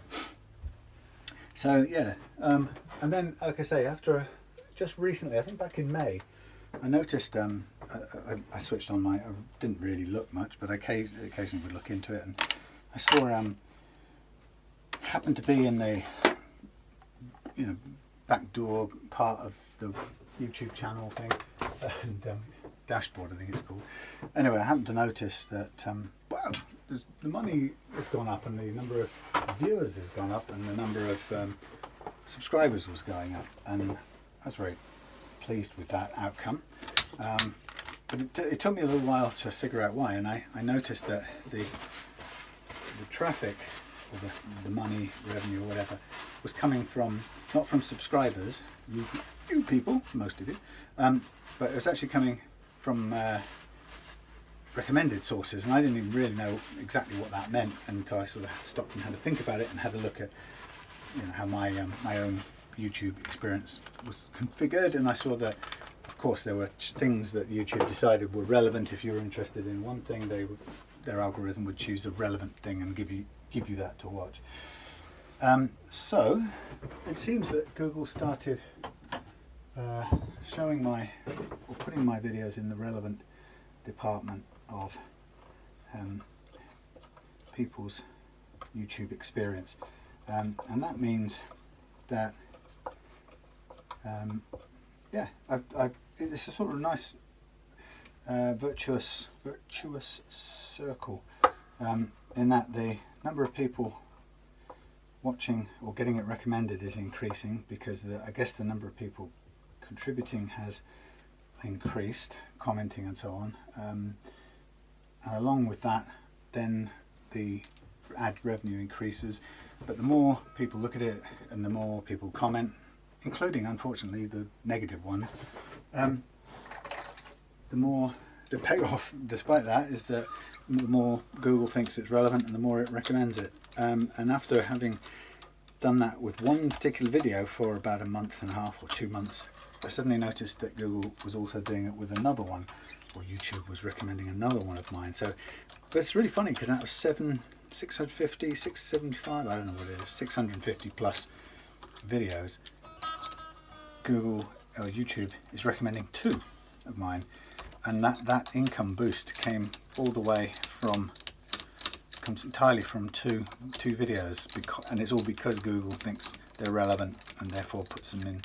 Maybe you're here because you're watching that. Unlikely. If that was the case, you'd be watching one where I set up a Epiphone Les Paul standard in Pelham blue, and that one is the source of the majority of the revenue, and another one which is a much older one about a Strat. But you know, it's quite amazing how it works it out. But also it's a sort of cautionary tale about chasing it, because I asked a few people, you know, if they kind of knew how or why that was the case, and you know, there are various different sort of useful bits of insight into why it was the case. But some people were saying, well, recreate that, you know, do another one about Epiphones and change this and try and change the wording in the title. And I sort of got a momentary blip of, ooh, I don't want to play that game. I don't want to start making stuff to try and make money. And one of the reasons why is actually I never want to be in that position where I'm dependent on YouTube, really, because I recognise early on that it's totally outside of my control. YouTube and Google are the law unto themselves when it comes to, you know, whatever community standards and all that kind of stuff. It's all too easy to suddenly fall outside of what they consider positive, nice and happy and lovely and whatever. And if you do that, you know, they can just kill you off in a split second. So no matter how attractive it is to have a bit of extra income from that, I just vowed never to become particularly obsessed or bothered or dependent on it. You know, I don't want to be in that position. So long as it does what the channel's always done, and just show what I do and bring in some people who can use that content to make a decision about whether they want me to do their thing or not. That's all I really want for it, which is good. But yeah, it's just a funny observation how it works, you know, and the fact that I can't really work out what it was about that one particular video that kind of made the what do you call them, the algorithms go all a fluster. I'm sure there'll be loads of social media heroes out there who could probably tell me right down to the last microscopic reason, but I don't know, and I certainly don't want to know from a point of view of chasing it and trying to recreate it. I like to do what I do, and if there's a payback from the Google advertising, then I'm grateful for it, but I certainly don't want to chase it. I'd much rather sell the guitars I've got for sale, because that's in my control. Anyway, just thought I'd share that with you as a strange thing, and you never know. You know, one day you'll see me in my mansion with my Rolls Royce, like those horrible YouTubers that you see living the life. Who is it? My God, my kids showed me some of these people. Logan Paul. Oh my giddy uncle. Have you ever seen those people? It's just, oh, I don't even know where to start. What bizarre and strange people. Okay, what I'm not going to do, write this yet, I'm tempted to, but I'm not going to stick down the strings until this, you know what, I'm sure this isn't rosewood. Even though it's 2000, this does not feel like rosewood to me. It'd be interesting to find out whether they'd changed before then. Actually, you know what, I will stick this down, because if it ain't in place now, if I haven't made that spot on in place, then I haven't made that spot on in place. And the way I felt it before, it was spot on in place. Now, I'm fighting a losing battle against super glue. I can't seem to keep it. I should probably go and do something like put it in the fridge, but I can't seem to keep it in a way that the super glue monster doesn't somehow escape from its lair at every opportunity and run off and climb out the bottle and run away. It's unbelievable, this stuff. And if I just leave it somewhere, it expands out the side of the bottle and climbs out, and I come back the next day and the cardboard box I've kept them all in is sort of awash with glue monsters which have ended up yeah, it's like a 50s B movie. Anyway, right, so I've re-marked up the frets, and now, having leveled them, I'm now going to get my jumbo, they're actually medium jumbo really, I'll get my medium side of my re-profiling tool, or a crowning tool that Stu Mac calls it, and I'm going to just run up and down here, and the idea is I use this tool to just kind of round off the flattened edges of these frets, so where the levelling process has levelled them off flat, I can use this tool to return them to a nice arch form, which is what you want, without reducing the height anymore. So the marker pen helps me to continue until, or so long, a stop before I touch the little thin line of marker pen on the top. And it's a very effective way of gauging whether I have or haven't. And so certain places where I do a little bit more work than others, you'll see me having to kind of stop and work a little bit harder. But you can see the speed at which I'm going through this shows that overall that was a very limited fret levelling, comparatively limited. There can be times where you have to go work a lot harder at this stage, and when you do, you know that's because you've had to hit the frets really hard. And this one here has got a little bit more work to do in the middle there, and so on. But you know, having chatted my way all through this, this is the precision part of the fret levelling done, and of the setup. I've done it all the precision stuff really. Now we're at a place where this that's just the what do you call that thing? Insert has come off. Yeah, the precision work is done. All I really now have to do is to clean the guitar out, polish out the frets, give the guitar a good overall clean, and restring it with new strings. And what will happen is that it will fall back into the configuration that we had it in when it was strung. I'll put 10s back on. It came with 10s. I'll put 10s back on because they feel good for this sort of guitar. I'll put 10s back on, and then lo and behold, it'll return the neck to where it was when we did the fret leveling, with all the dynamics that happen. And there's one I didn't mention in this, and it does have an effect, and it's not considered when you do flat leveling. When you do flat leveling and you put the strings on again after you've done the flat leveling, first of all, remember, I think you've taken off more metal than you need to, because you've gone to an abstract, arbitrary levelness. That's fine, you can afford to most of the time. But when you put the strings back on, they pull the neck into a curve, only because they're bending it because of the loading. You want a little bit of relief, fine. But the other thing it does that isn't there, when you leveled it without the neck being scrunched in a longitudinal, there's no forces squeezing the neck, right?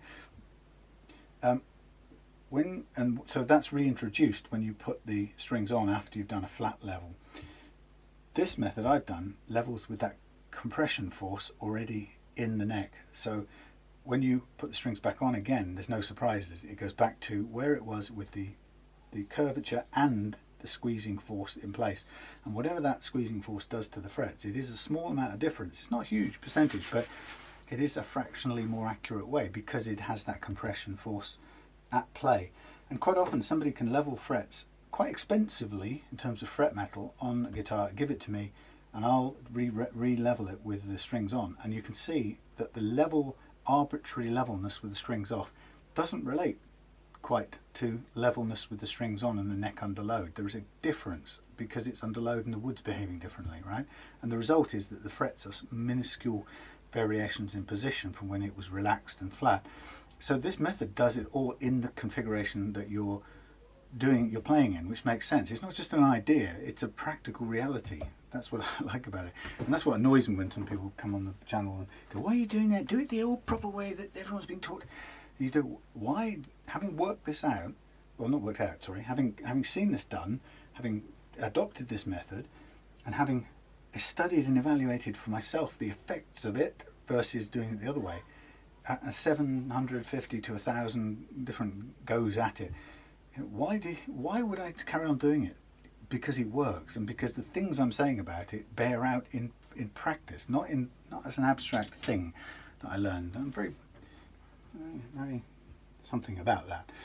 Right, now the fun part is protect the neck, the fingerboard. So we're going to get low tack masking tape, and we're just going to cover the old thing up. There was another question somebody came at me on YouTube the other day, something about and I couldn't even be bothered to remember to do it now, but somebody came at me going, why don't you tape up the pickups? And the implication, they didn't quite say it, but the implication, because people have said it in the past, is, oh, if you don't tape over the pickups while you're doing the fret leveling, all the dust will go and stick on the pickups, right? Well, I did a quick bit of research, and in the traditional, the conventional fret material, the only magnetic part of that is the nickel component, which I was surprised at actually. I didn't know it was, but lo and behold, nickel apparently is indeed magnetic. But it's only maximum 18% of the fret makeup. So it's not very, the whole dust is not very magnetic, which could explain why in all the years of doing this, look, you can't see it close up. Look, there's not a speck of fret dust on the pickups. Anyway, that's just one of those things that people get obsessed by it, and they are certain they're right, regardless of how many times I've done it and there isn't any fret metal going anywhere. Because funnily enough, it stays exactly where it falls on the frets, the frets themselves, without any problem. It just stays right there. But you know what? Some people are just certain. Now, from people commenting, of course, what did come out in the discussion was that a lot of people do use things like steel wool. Now, if you want to clog up your frets with magnetic filings, steel wool is what you want to use. And of course, if you were to do your frets with steel wool, yes, you would cover them up, because the filings, or little filings from steel wool, will get stuck to the pickup all over the sides and so on. Or it's likely to, let's put it that way, because they're very magnetic and it tends to get everywhere. But you know what? If you see me not masking the pickups, the people who are critical, it's their assumption is because I'm stupid and I hadn't thought of it. And I keep having to very politely say, you know, the reason I don't do it is because I don't have a problem with it. And then, even then, people are so unable to go, oh, okay, I'm sorry, I guess if it was me, I wouldn't be confident, but I see what you're saying. No, you're wrong. You're just wrong. They are right. Because belief systems are so difficult to let go of. Especially in this internet age where everyone does like to be right. Gets a big kick out of being right. I've said this before, you know, I'm only saying that because I know that feeling. I would confess to having spent far too much of my own time when I was younger kind of getting off on being right about stuff. So I'm guilty. I was guilty of it, very guilty of it, but I can't abide it anymore. I don't get any pleasure from doing it, and I don't see anything positive about anyone else doing it back or doing it to me. So it's just one of those things I respectfully request people not to do. But it is it always amuses me, you know, including when that went off, including when people come on the YouTube channel and they say things like, "You're wrong, you're an idiot, you're completely wrong, wouldn't let you near my guitar," and then you kind of want to say to them, then why are 600 or 700 happy people this last couple of years, well, you know, probably a couple of thousand so far in the time I've been doing it, you know, why? How come they're all wrong then, and just you, little you, is right? Well, how come, you know, I'm doing it this way and I can hear that note freeing up so that we've solved the problem on camera, so you can actually hear that choked note go from being choked to being playable, right, at the action we set out to do. But no, you're wrong. No, you're wrong. You're wrong. You're doing it wrong. No, it works. You just saw it. No, it's still wrong. It's just wrong. You can't do it that way. You're a charlatan. You're an idiot. You're a cowboy. Yeah, but it works. No, it's wrong. I'm right. You're wrong. And you want to say to them, it doesn't cause you any cognitive dissonance at all to look at what I just did and know that it worked and then still tell me I'm wrong. But you know what? Probably didn't watch it anyway. Probably. I don't know what I'm saying. Definitely didn't. I've just gone and done the thing I shouldn't have done. I've cut this into more slices than I needed. Oh well. Look at me, brain off. So I'm doing sort of more chunks per fret than I normally do. It'll work. Anyway. Yes, so this, yeah, that's the precision bit done on this setup.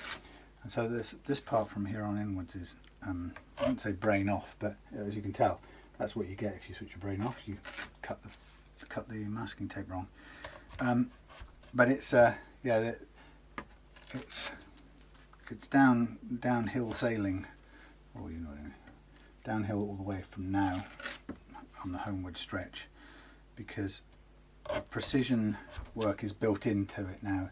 The neck will always return under load with the 10 gauge strings. It will always return to that shape, mostly, apart from, you know, if you took it off to the Pacific Islands and it got a different climate or whatever, but mostly in its home environments it'll return to that shape when you restring it, and therefore the action, the leveling we did with it will work. And that's the beauty of it. You can do anything. You take all the components, you can take everything off this guitar, change everything, and put a whole set of pickups on, rewire it, put all new hardware on, put those strings back on, and it will go straight back into being leveled for that playing action. Now it would change slightly if you went down to 9s. This is where you'd be at an advantage if you'd done some finding out for yourself about the effects of the truss rod. So if you went down to 9s, the strings wouldn't be putting so much of a load on the neck, and the chances are the neck would be a little bit flatter, which you probably wouldn't even notice, because it might go from, let's say for argument's sake, from 0.2 millimeters of relief to 0.1, and it would still probably play very nicely, so you really wouldn't notice. But the loading would be slightly different, and if it were the case that flattening of the neck, because it wasn't being loaded so much, if that resulted in a little bit of fret slap of the strings hitting the frets when you strum them or hit them hard, then you would go to your truss rod and dial in, or sorry, slack off a little bit of the truss rod adjustment, counterclockwise, relax it a little bit if possible, and allow the strings to pull a little bit more curvature in the neck. Now it may be in those cases that you haven't got any more adjustment. It may be at its slack point, for example, in which case on a set neck like this, there's not a lot you can do. If it's a kind of one-way adjuster, some of the modern ones, it might be on this, have a kind of positive two-way thing, so that you can go past the slack point and continuing to go in the sort of undoing direction, physically positively bends the rod and causes curvature. But the way they describe or name the necks or the rods that do that, I find it's quite opaque. They call them sometimes they call them double action truss rods, and then some other sources call the regular truss rods double action because they've got two parts to them, a bar and a rod. So I'm not really quite sure what the correct term is, but if you have a genuinely double action one, you've got more control. Even if the strings aren't pulling enough curvature, you can physically positively bend the neck in the direction you want using that kind of truss rod.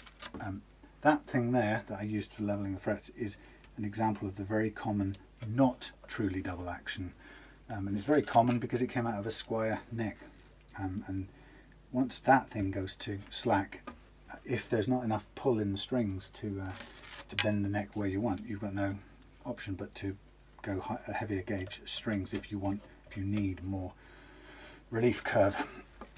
But I'm pretty certain they would still describe that as a double action truss rod. I don't know. All I'm saying is research on the subject seems to bring up various perspectives and opinions and ways of naming things. Now, I am covering this part of the guitar now, mainly not because of the magnetic issue, but because as I sand out and polish the frets, there's a lot of dust generated here, and it's just mucky dust, you know. So if I can keep the bulk of it, or the majority of it, off the paintwork, it isn't going to be universal, but I can brush off most of that. But I'll keep it from going all over this front pickup, and everything else then will be dusted off for the final cleanup. I'm just doing what I can, and some people get freaked out that I use this much tape, and for the amount of money I pay, look, I could keep on using tape. It just saves me a cleaning job down here later on. Look at that, I can use as much as I wish. Pound roll, bought in my local market from a nice chap. Why can't I use as much as I want? Anyway, so what I'm going to do now is I'm going to get myself ready for the polish out. I'm going to use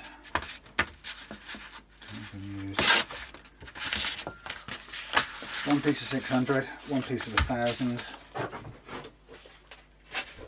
and one piece of 1500. I said one piece, please. One piece of 1500. That's my 3 grades of paper. Oh God, what did? Oh God, it just reminded me of some other idiotic thing somebody said.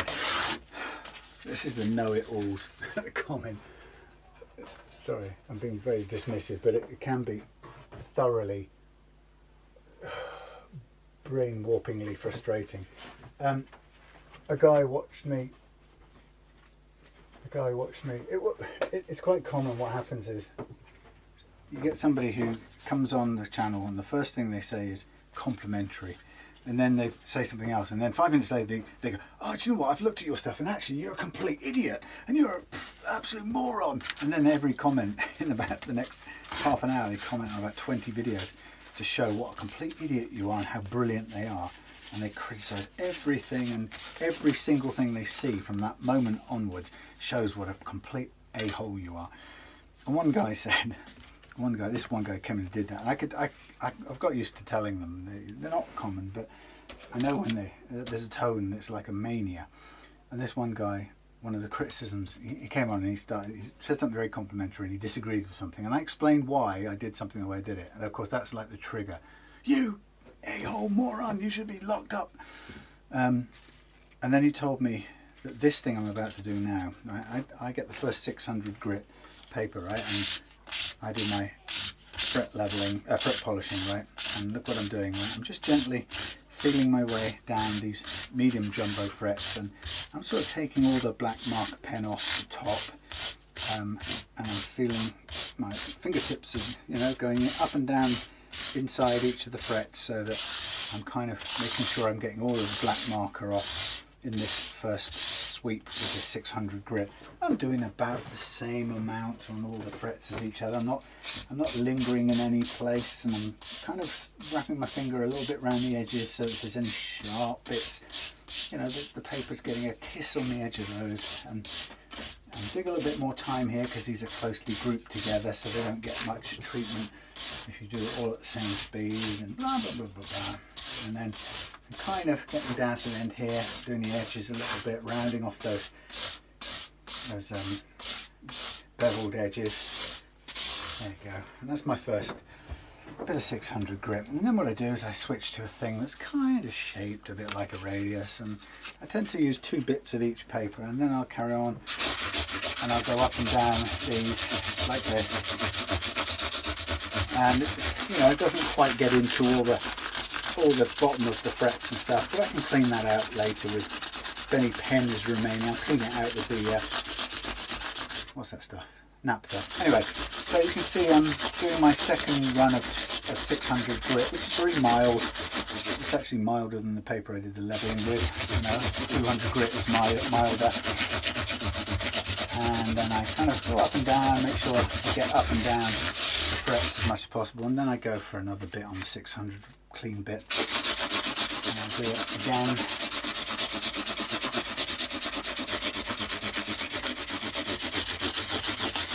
Feels alright to me. So this guy told me that first bit of paper, I'm such a moron, because you know why?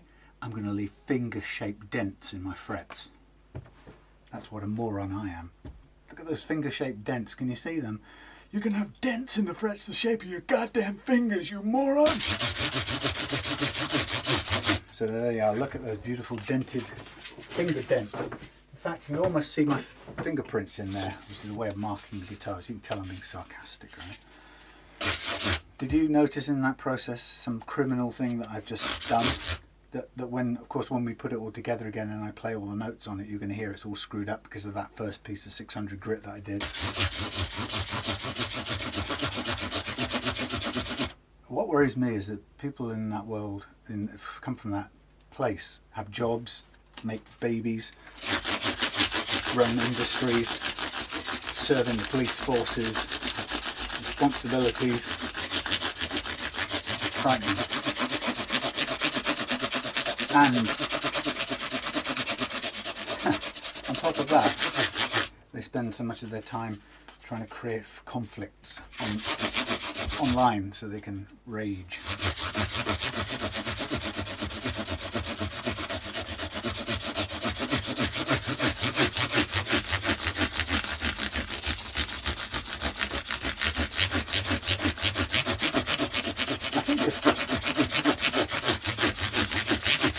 If anything, I don't make any bones about it. It really does dishearten me when I encounter people like that on the internet, because it reminds me that I do share a world with such explosive, reactive, negative, confrontational people looking to mess up their lives with resentment and fighting, and I can't quite believe that anyone would do that as a way of living. And part of me wants to reply and say, I bet you've got a load of happy relationships surrounding you.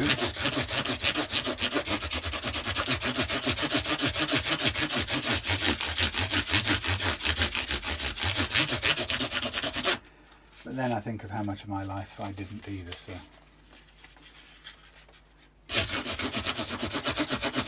the ego never helps the situation out, just makes it worse. I do feel sorry for that. I much prefer a world in which people default to being decent to each other.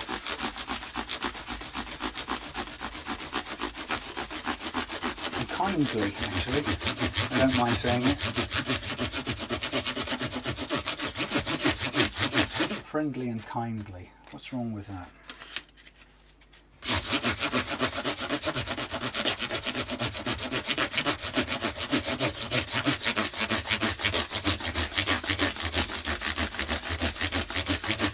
Anyway, Kacper, and I hope I'm pronouncing your name right, Kacper, because it's spelled C-A-K-A-C-P-E-R.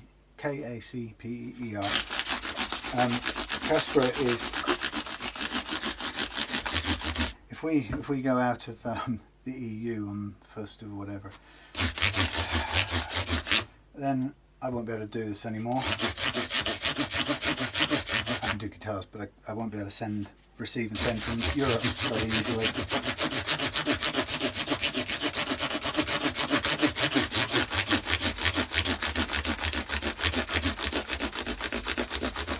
I mean, the truth is, I don't know what it's going to be like, and I think the pro-Brexit people would tell me, yeah, it's going to be a piece of piddle, and I don't think they can understand that it can't be any easier, or it can only be harder than it currently is now. Right now, I can send this back to Germany by just booking the thing, filling in a very tiny few details. The guy will pick it up on Wednesday and it will be gone, and Kacper will get it back at the other end in Hamburg, without any massive paperwork or administrative bureaucratic nonsense. I'd like a pro-Brexit person to tell me, convince me that's going to stay the same in two months' time. And if not, what's the payback for me? I'm still waiting to hear. How's it going to improve for me when I can't send to America without, well, maybe I can, or I can't send to all those countries in the EU without having to fill out customs forms, or without my customer having to pay a tax to get it back. You know, when you actually look at it in practice, let's say for example, in the United States, there is a way that I could potentially register. I mean, one of the things that stops me doing setup business with the States, and I've had 2 inquiries in the last week, so it's not unrealistic, but the reason I can't do much in that department is because somebody sends me a guitar to repair, unless I can join a particular register for a particular scheme, right, which is a complex thing to do, where I have to pay all taxes and then at the end of the financial year try and reclaim them back by going through the rigmarole of proving that the guitar sent to me by a customer that was his came in to me. I've paid the tax when it came in, the duty, but then I have to show the receipt, and then here it was repaired, and then here's the export slip, and now it's proved I've sent it back to give me the £14 tax or whatever. And I have to do that for every single guitar that came in from the US for repair. And actually the process, I haven't even looked at the paperwork, and I don't even have the time or the expertise to even fill in the paperwork. It's not designed for someone like me, it's designed for an aerospace company that's going to get aero engine parts coming back for service and so on, you know, upgrade, modification, you know, big industry, right? It's not designed for a little me, and consequently it's a process designed kind of appropriate to some company that's got a couple of people who do nothing but exports all day long in an office, right? That isn't me. I don't have the people or the expertise all the time to fill in all these stupid forms. And so if somebody does want me to work on their guitar, first of all it has to be no rosewood involved, because I can't guarantee it getting to them, back to them safely, and they can't guarantee it gets to me safely if the customers want to play funny. currently as it stands, I also would have to pay import on that guitar at whatever rate the customs think it's worth, and then when I send it back to them, they have to pay an import duty to get it back again. And it's a guitar that's only come out for a setup, a repair if you like, and so it just becomes ridiculously expensive because realistically I can't get to be part of that scheme. Too small a business to make it worth the effort. But it means I can't do repair work for customers who want me to do it in North America, for example, or Canada. It's a shame. But any minute now, Brexit is going to put all of my European customers into the exact same category. So it's going to become practically impossible for me to do work for them. So Kacper, you may be one of the last few that enjoy the pleasure of setting up your guitars, and I've done several over the years and I've enjoyed them. But I may no longer be able to do it, which is an absolute shame. Right, I'm going to go and get a cup of tea, take a break, then we'll come back. I'll have cleared all this off. Look at those fingerprint sized holes. Cleared it all off, dusted it down, and we'll be restringing, ready to round off. We'll set the intonation, stretch out the strings, test everything, and then we're good. Alright, see you shortly. And here we are. Ta-da! Next step, oil on the fingerboard, and then restringing. So it's all good.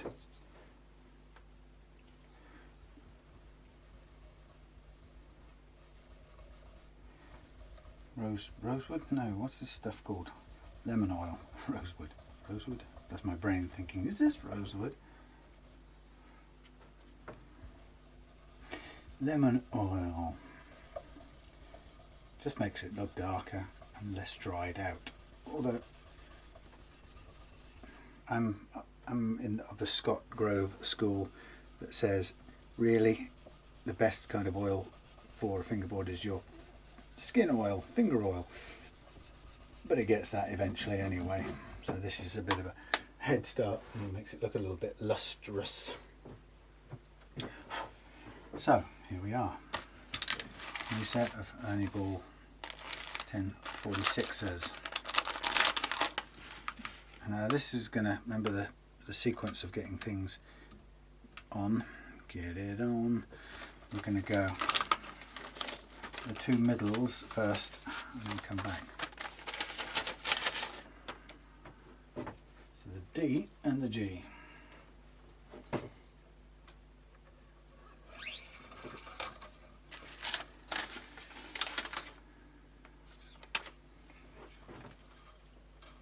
D and the G. So coming back here to this point, big thing to keep in mind is tuning now, and this guitar wasn't totally bad when I got it, but the thing that quite a lot of people don't know is that tuning has got nothing to do with your tuners. So some people think that when they have a guitar that won't stay in tune, they kind of go out and spend £30–40 on new tuners, and there's no point. I mean, you can spend on new tuners. New tuners, all you'll get is a more precise feel to the process of tuning, and that's nice too. You know, if you have a high gear ratio, you have a much more much more precise feel to the tuning. But that's not the real. That doesn't relate to the tuning stability. The tuning stability, in my experience, after all of these setups, comes down to two primary things. First one is the condition of your nut slots, and that's why we've changed out the nut. Now even a Tusq nut supplied by the factory and cut down by somebody in the factory, in this case badly because it was too high first fret action, but even if I had continued to cut those slots down to the right height, even that is a little bit tricky because cutting the slots ends up with kind of microscopic or very fine wiggles and unevennesses, because the slot's quite deep in that direction, so it's quite difficult to get a well cut slot no matter what luthier tools you use. It's much better to be able to get, sorry, come around the other way. It's difficult when you start cutting with a file. It's very difficult to get a good clean slot that doesn't cause friction. The only reason, remember, we cut them at all is because we've got to get the length. That's a priority, to get the height of the first fret action altered. It's a priority that that's low, because we saw from this that it goes out of tune if we're playing open chords and the first fret action is too high. So we have no choice, we've got to lower the action. Then the ideal situation is to be able to lower the action and not to cut the slots. And of course this adjustable nut is about the only coherent, logical way to do that, which is why I've switched to this.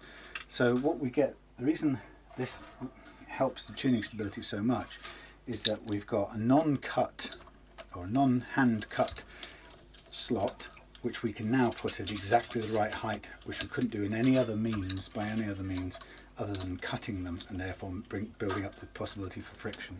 So this is great as a way around that. So 50% of your tuning stability lives in your nut slots, whether they be badly cut from the factory or badly cut after the factory. It doesn't matter. As soon as your nut slots are catching the strings, either pinging or holding the strings very slightly, you are going to get friction, and that holds, it kind of catches and builds up tension differentials on one side of the nut to the other, and that's what causes detuning, because when you push the string or hit it hard, it overcomes the friction that's holding it holding the tension differential, and the string kind of evens out the tension, and in doing so it sheds, or it detunes, and you go flat. So that is why nut slots are 50% of your tuning stability right there. So that's why I recommend taking so much time either to cut the nut slots if you can't afford to do what I've just done with a adjustable one, but whatever is get that right.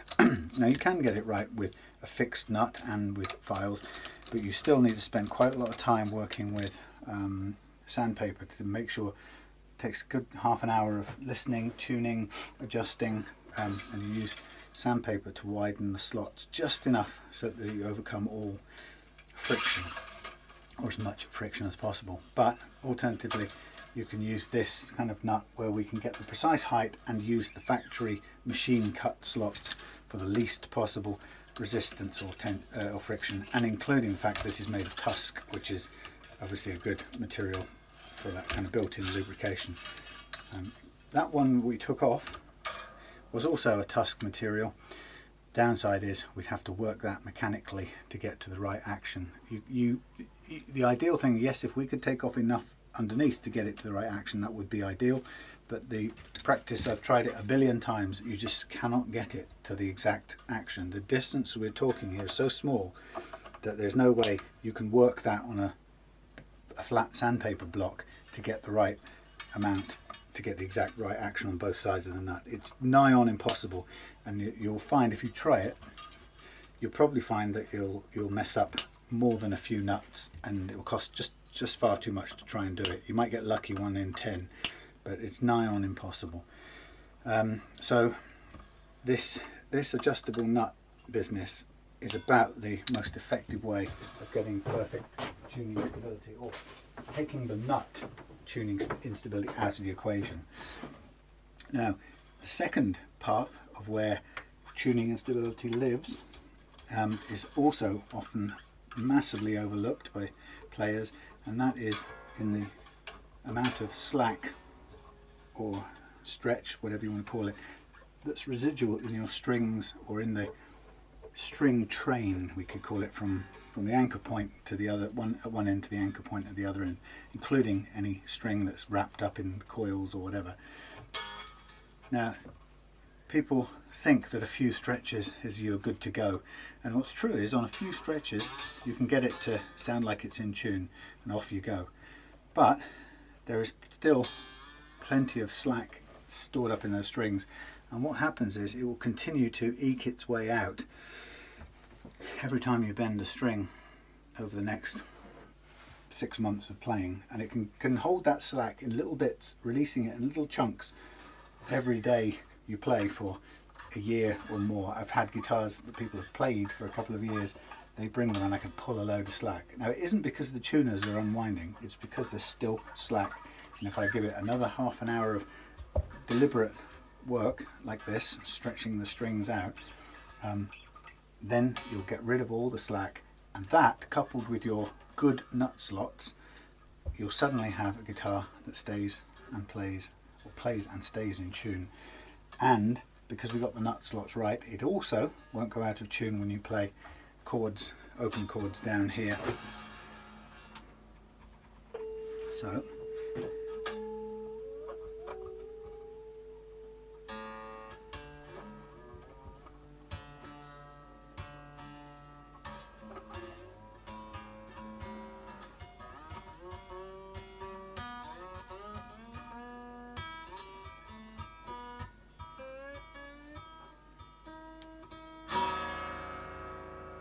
lovely.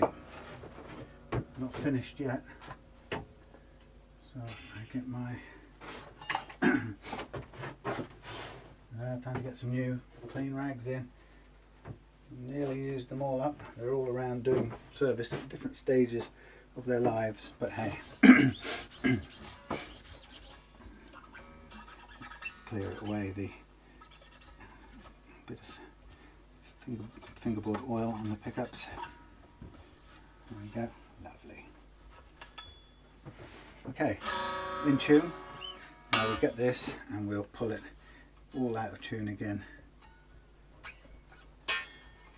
And we'll keep doing it until we can't pull any more detuning out of it.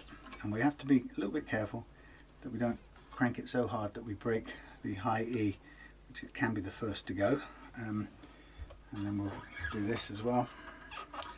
And we'll just try and get all possible stretch out of the string train. Now I call it the string train because some people believe that string itself can't stretch because it's a piece of steel or steel core or whatever, and if it was stretched it would break. If it became elastic it would by definition snap. I don't know, whatever, I don't really mind which it is. What I know is there is definitely slack contained in whether it's the coils or the fixing at the bottom. And your job at this stage, if you want the guitar to play it and stay in tune, is to shed all of that now.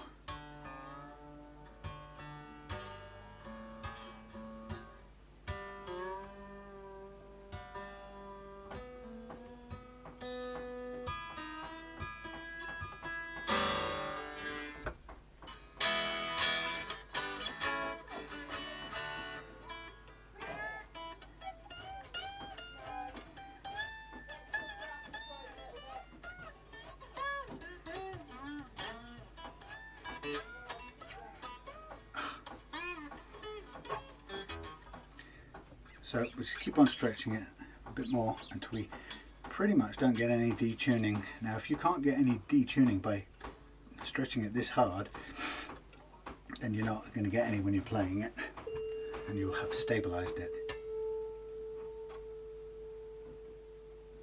Pretty much there.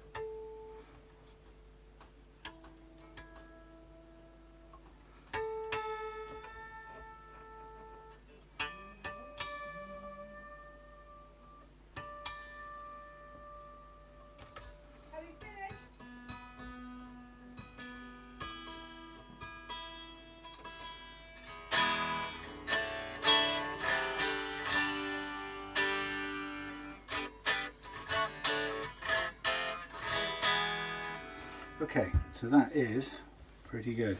What I'm going to do now is to find wherever I put it.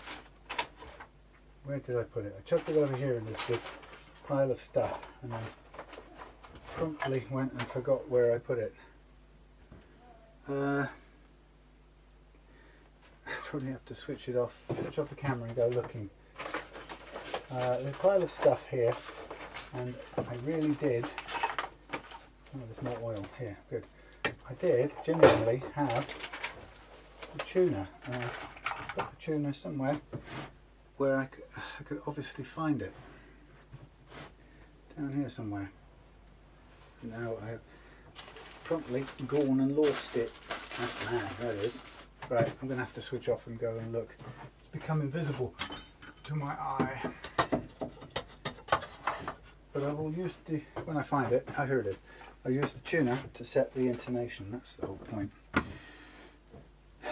So we've got everything, in fact the action's dropped down a little bit because when the bridge came off during the cleaning process, I think it dropped down a half turn or something, so I'm just going to tweak that a minute, but we're pretty much where we want to be, and it's a radically different feel than it was before. And sometimes I didn't in this case, but sometimes I feel like I should warn people, particularly if they've had a guitar a long time and they send it and they say, right, I want a, you know, an ultra low setup, as low as you can get. There's some, is that scratching on here? Where is that? Oh, that's something. Let's come off. Yeah, they want an ultra low action, and sometimes I feel like I need to say to them, caution. This will feel really, really different, and you need to be aware of that. Okay, so to get the intonation right, each string has to be the correct length for this neck, or for the scale length to which this neck was, that's a bit low, manufactured. And so, as you know, there are common scale lengths that necks are built around. Okay, and the aim is we want each string has to be a slightly different length. So this notional scale length here is 628mm, but realistically that's a start point for setting the bridge, but each string will be a slight different length. And it's typical, in a case where you've got 3 plain and 3 wound, it'll be the nearest one to the nut will be the high E, then next one back will be the B, and then the G, and then the D will step forward to almost where the high E was, and then A will be a bit back from that, and the low E will be further back again. So you typically, for it to be intonated correctly, you'll see a pattern of 2 sets of 3 here. If you don't see that pattern, or if we go through now and one of them is radically out, even though it sounds crazy, don't trust it. Throw the bad string away. If one of them's way out of sequence, it's the string that's at fault. And I couldn't believe this until I actually did it several times, and it solved it. So the first thing we do to test the actual length the string needs to be is we'll ping the harmonic at the 12th fret, and then we'll fret the 12th. So we ping it, make sure it's tuned on the ping to the pure note, and then fret it. And you can see that's just slightly sharp. Okay, we'll ping the B, slightly sharp to begin with. That's okay. G slightly sharp.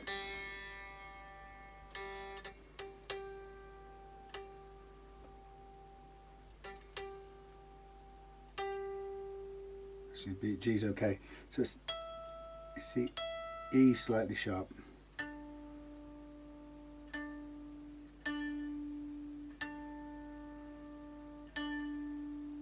It's okay.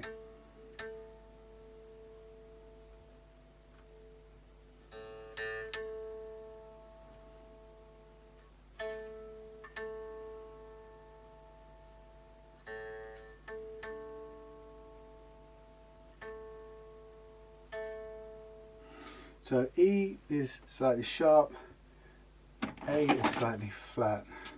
So E sharp, A flat.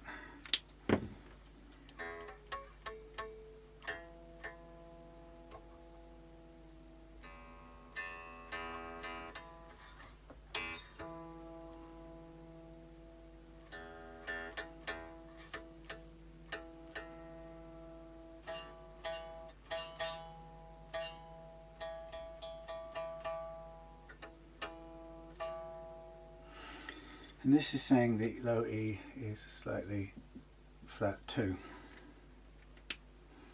which is okay. So if E is sharp, it means we need to push it. Funnily enough, I can see that that actually accords, and I'm going to show you if you can see this, because it's quite an interesting. Oh god, we're not even. Why isn't that charging? What is wrong with this thing? So don't you tell me that doesn't work now either. Holy crap, this is going to go off in a second. Right, just out of interest, look at that, they're in line with each other, right, stepping back a fraction. E's a bit further, so that needs to come back a little bit. And we've got the E, the A, and the A and the E are a bit too far back, so that's correct, and these two need to come forward in line, and it actually looks right. The amount of difference, or the amount of change, just visually looks right. So that's quite kind of good when it tallies in. Now, according to that, that's charging, but the battery didn't seem to get any improvement. Maybe it wasn't plugged in properly before. Okay, so this is the bit that I hate most of all, and why I despise the tunematic bridge. So I can see straight away I'm going to push back the E first of all, and that means I have to turn it counterclockwise. Sometimes you have to kick start to figure out which way around it has to go. So E counterclockwise.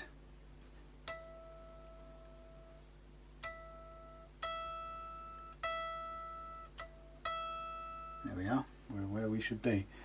And then forward, so clockwise with the A and the low E, which will bring them back to actually exactly where visually I would expect them to want to be. So that's it's all played out as expected, which is very nice. And actually this has proven not to be too painful a tunematic adjustment. I've got to be careful on that one, that's come too far forward. A little bit further forward here. But oh boy, do I, here we go, starting to struggle. Do I not like tunematic bridges? Okay, so yeah.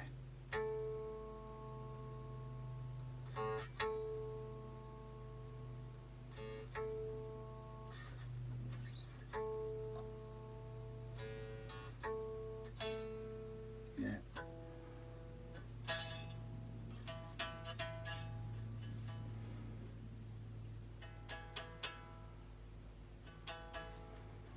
Could come a tiny bit forward on that one too, but we're very close to being there. Get it the right way, clockwise, forwards.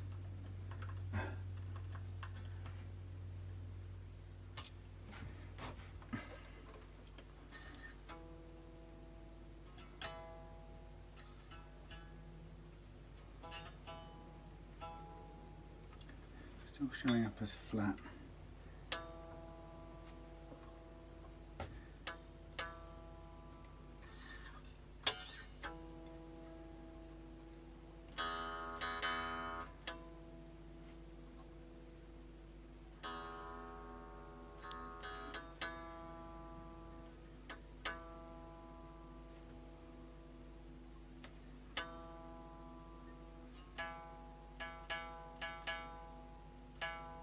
That's good enough.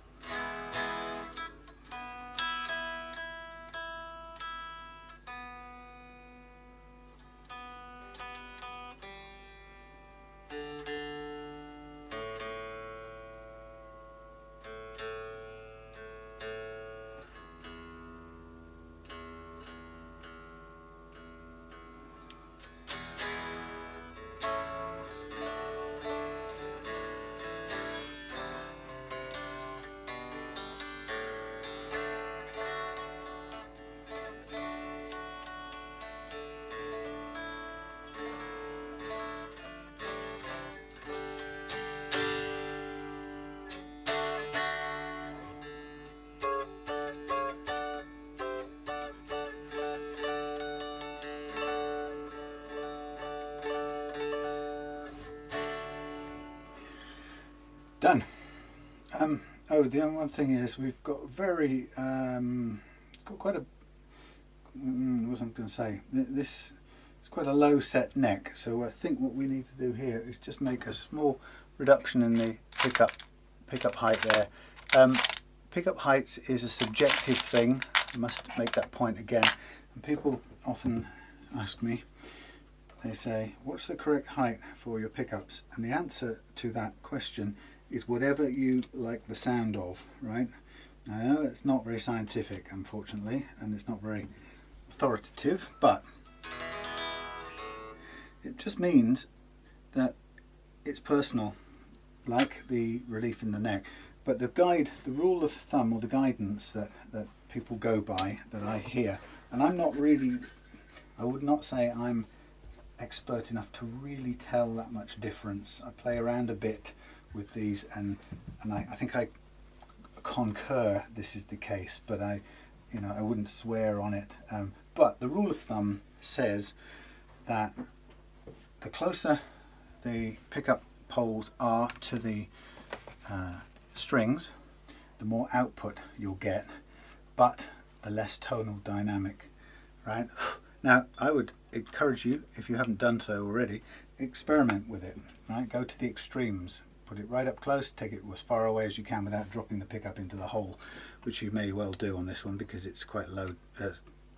It's low to begin with. So, but try for yourself. Don't take my word for it. And then the converse is true. The corollary in English applies, and that says that the further away, the less the output, but the greater the tonal dynamic. So if you find that to be the case, lost his strap. If you find that to be the case, and that works for you that way, then the answer to how far should my pickups be away from my strings is entirely, piece of sticky paper, is entirely up to you, and it's entirely down to your tonal preference. But having that rule or a commonly perceived commonly understood rule as your guide, I would say start from there and work outwards.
Up, quarter of a turn.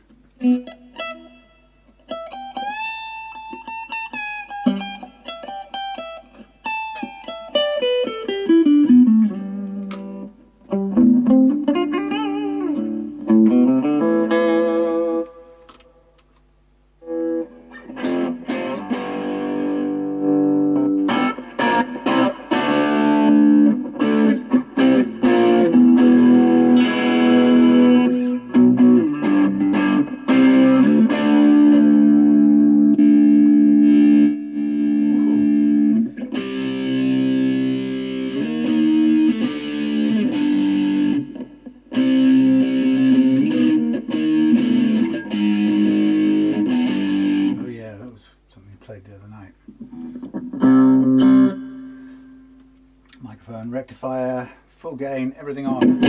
Whoa. Neighbours.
I love that sound.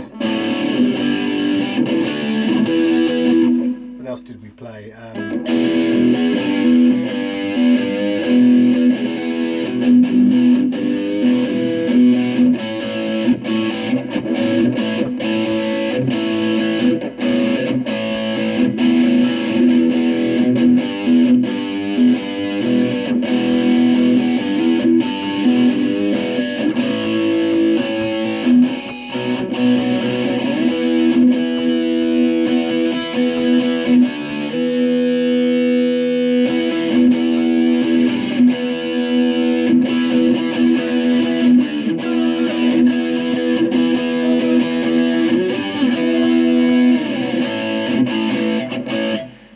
Also played all things that sound like that. What else? Oh, we played quite good one. We played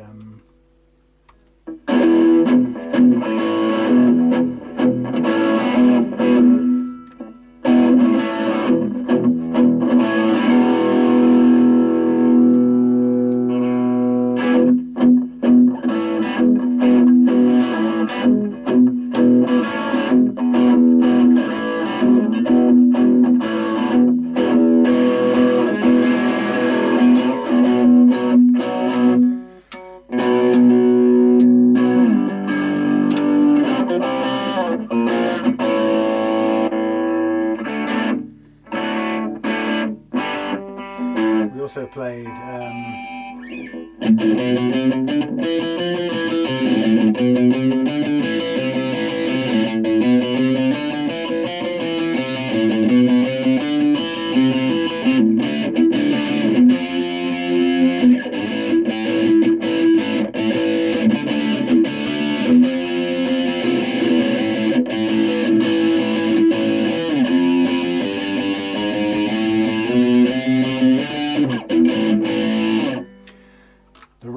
Babylon's Burning. Oh yes, good old punk-esque stuff. Great track actually, that one. And we played a couple of Sex Pistols songs as well. Why not? What did we play? We played Pretty Vacant and Holidays in the Sun, which we haven't had much of recently. Anyway, but they went down a treat, especially Pretty Vacant. Anyway, so there you go. Kacper, the setup of the vintage V100. Now with a very low action, a compromise, I will state it again, a compromise due to a low fret up here on the 16th. And if that, for you, if that note still isn't clear enough, then just tweak that, right? There's a, like I say, it's a compromise because I would rather you made a tiny adjustment on the action than to grind down the frets on either side in pursuit of that particular one. And like I also said, to head off somebody else's comments on another thing, it's not bad enough to warrant pulling the fret and going ahead and putting a new fret in, possibly a different gauge, and having to scrape that down to attempt to match the surrounding frets. It's too much of a hassle. Okay, so there you go. Vintage V100, lovely low action, intonated, adjustable nut, great guitar, lovely. Why not? Beautiful. All right, thanks for watching. See you again. Check out the Relove Guitars Facebook page or eBay. Search for Sam_Deek, D-E-E-K, Sam_Deek. For some reason, that's the name of my eBay shop. Guitars for sale on there. Custom builds. If you're ever interested in a custom build guitar, get in touch. But you can see the kind of things I'm making on the Facebook page. Search Facebook for Relove Guitars. And if you're in the mood for doing this kind of setup, everything I just did there, my ebook covers. If you go to the Facebook page as well, there's a sticky note on the top of the page, Facebook page, which shows you how to buy the ebook direct from me. You can get it on iTunes and Amazon, but they take between 40 and 70% of the price, which kind of is very generous of them. Not. Anyway, so if you'd like to support me and want to buy the ebook, it'll show you how to do all of the setups that I do, but it will also show you how to do it with tools costing about $10 or $5 or whatever. This was free. Get it out of a broken neck. Show you how to do the setup using that. and how to do all the other complicated fret work using only cheap jeweller's files and things like that. So a very inexpensive way of doing it. You don't have to have all the expensive Japanese nut files. You can do a great job without it.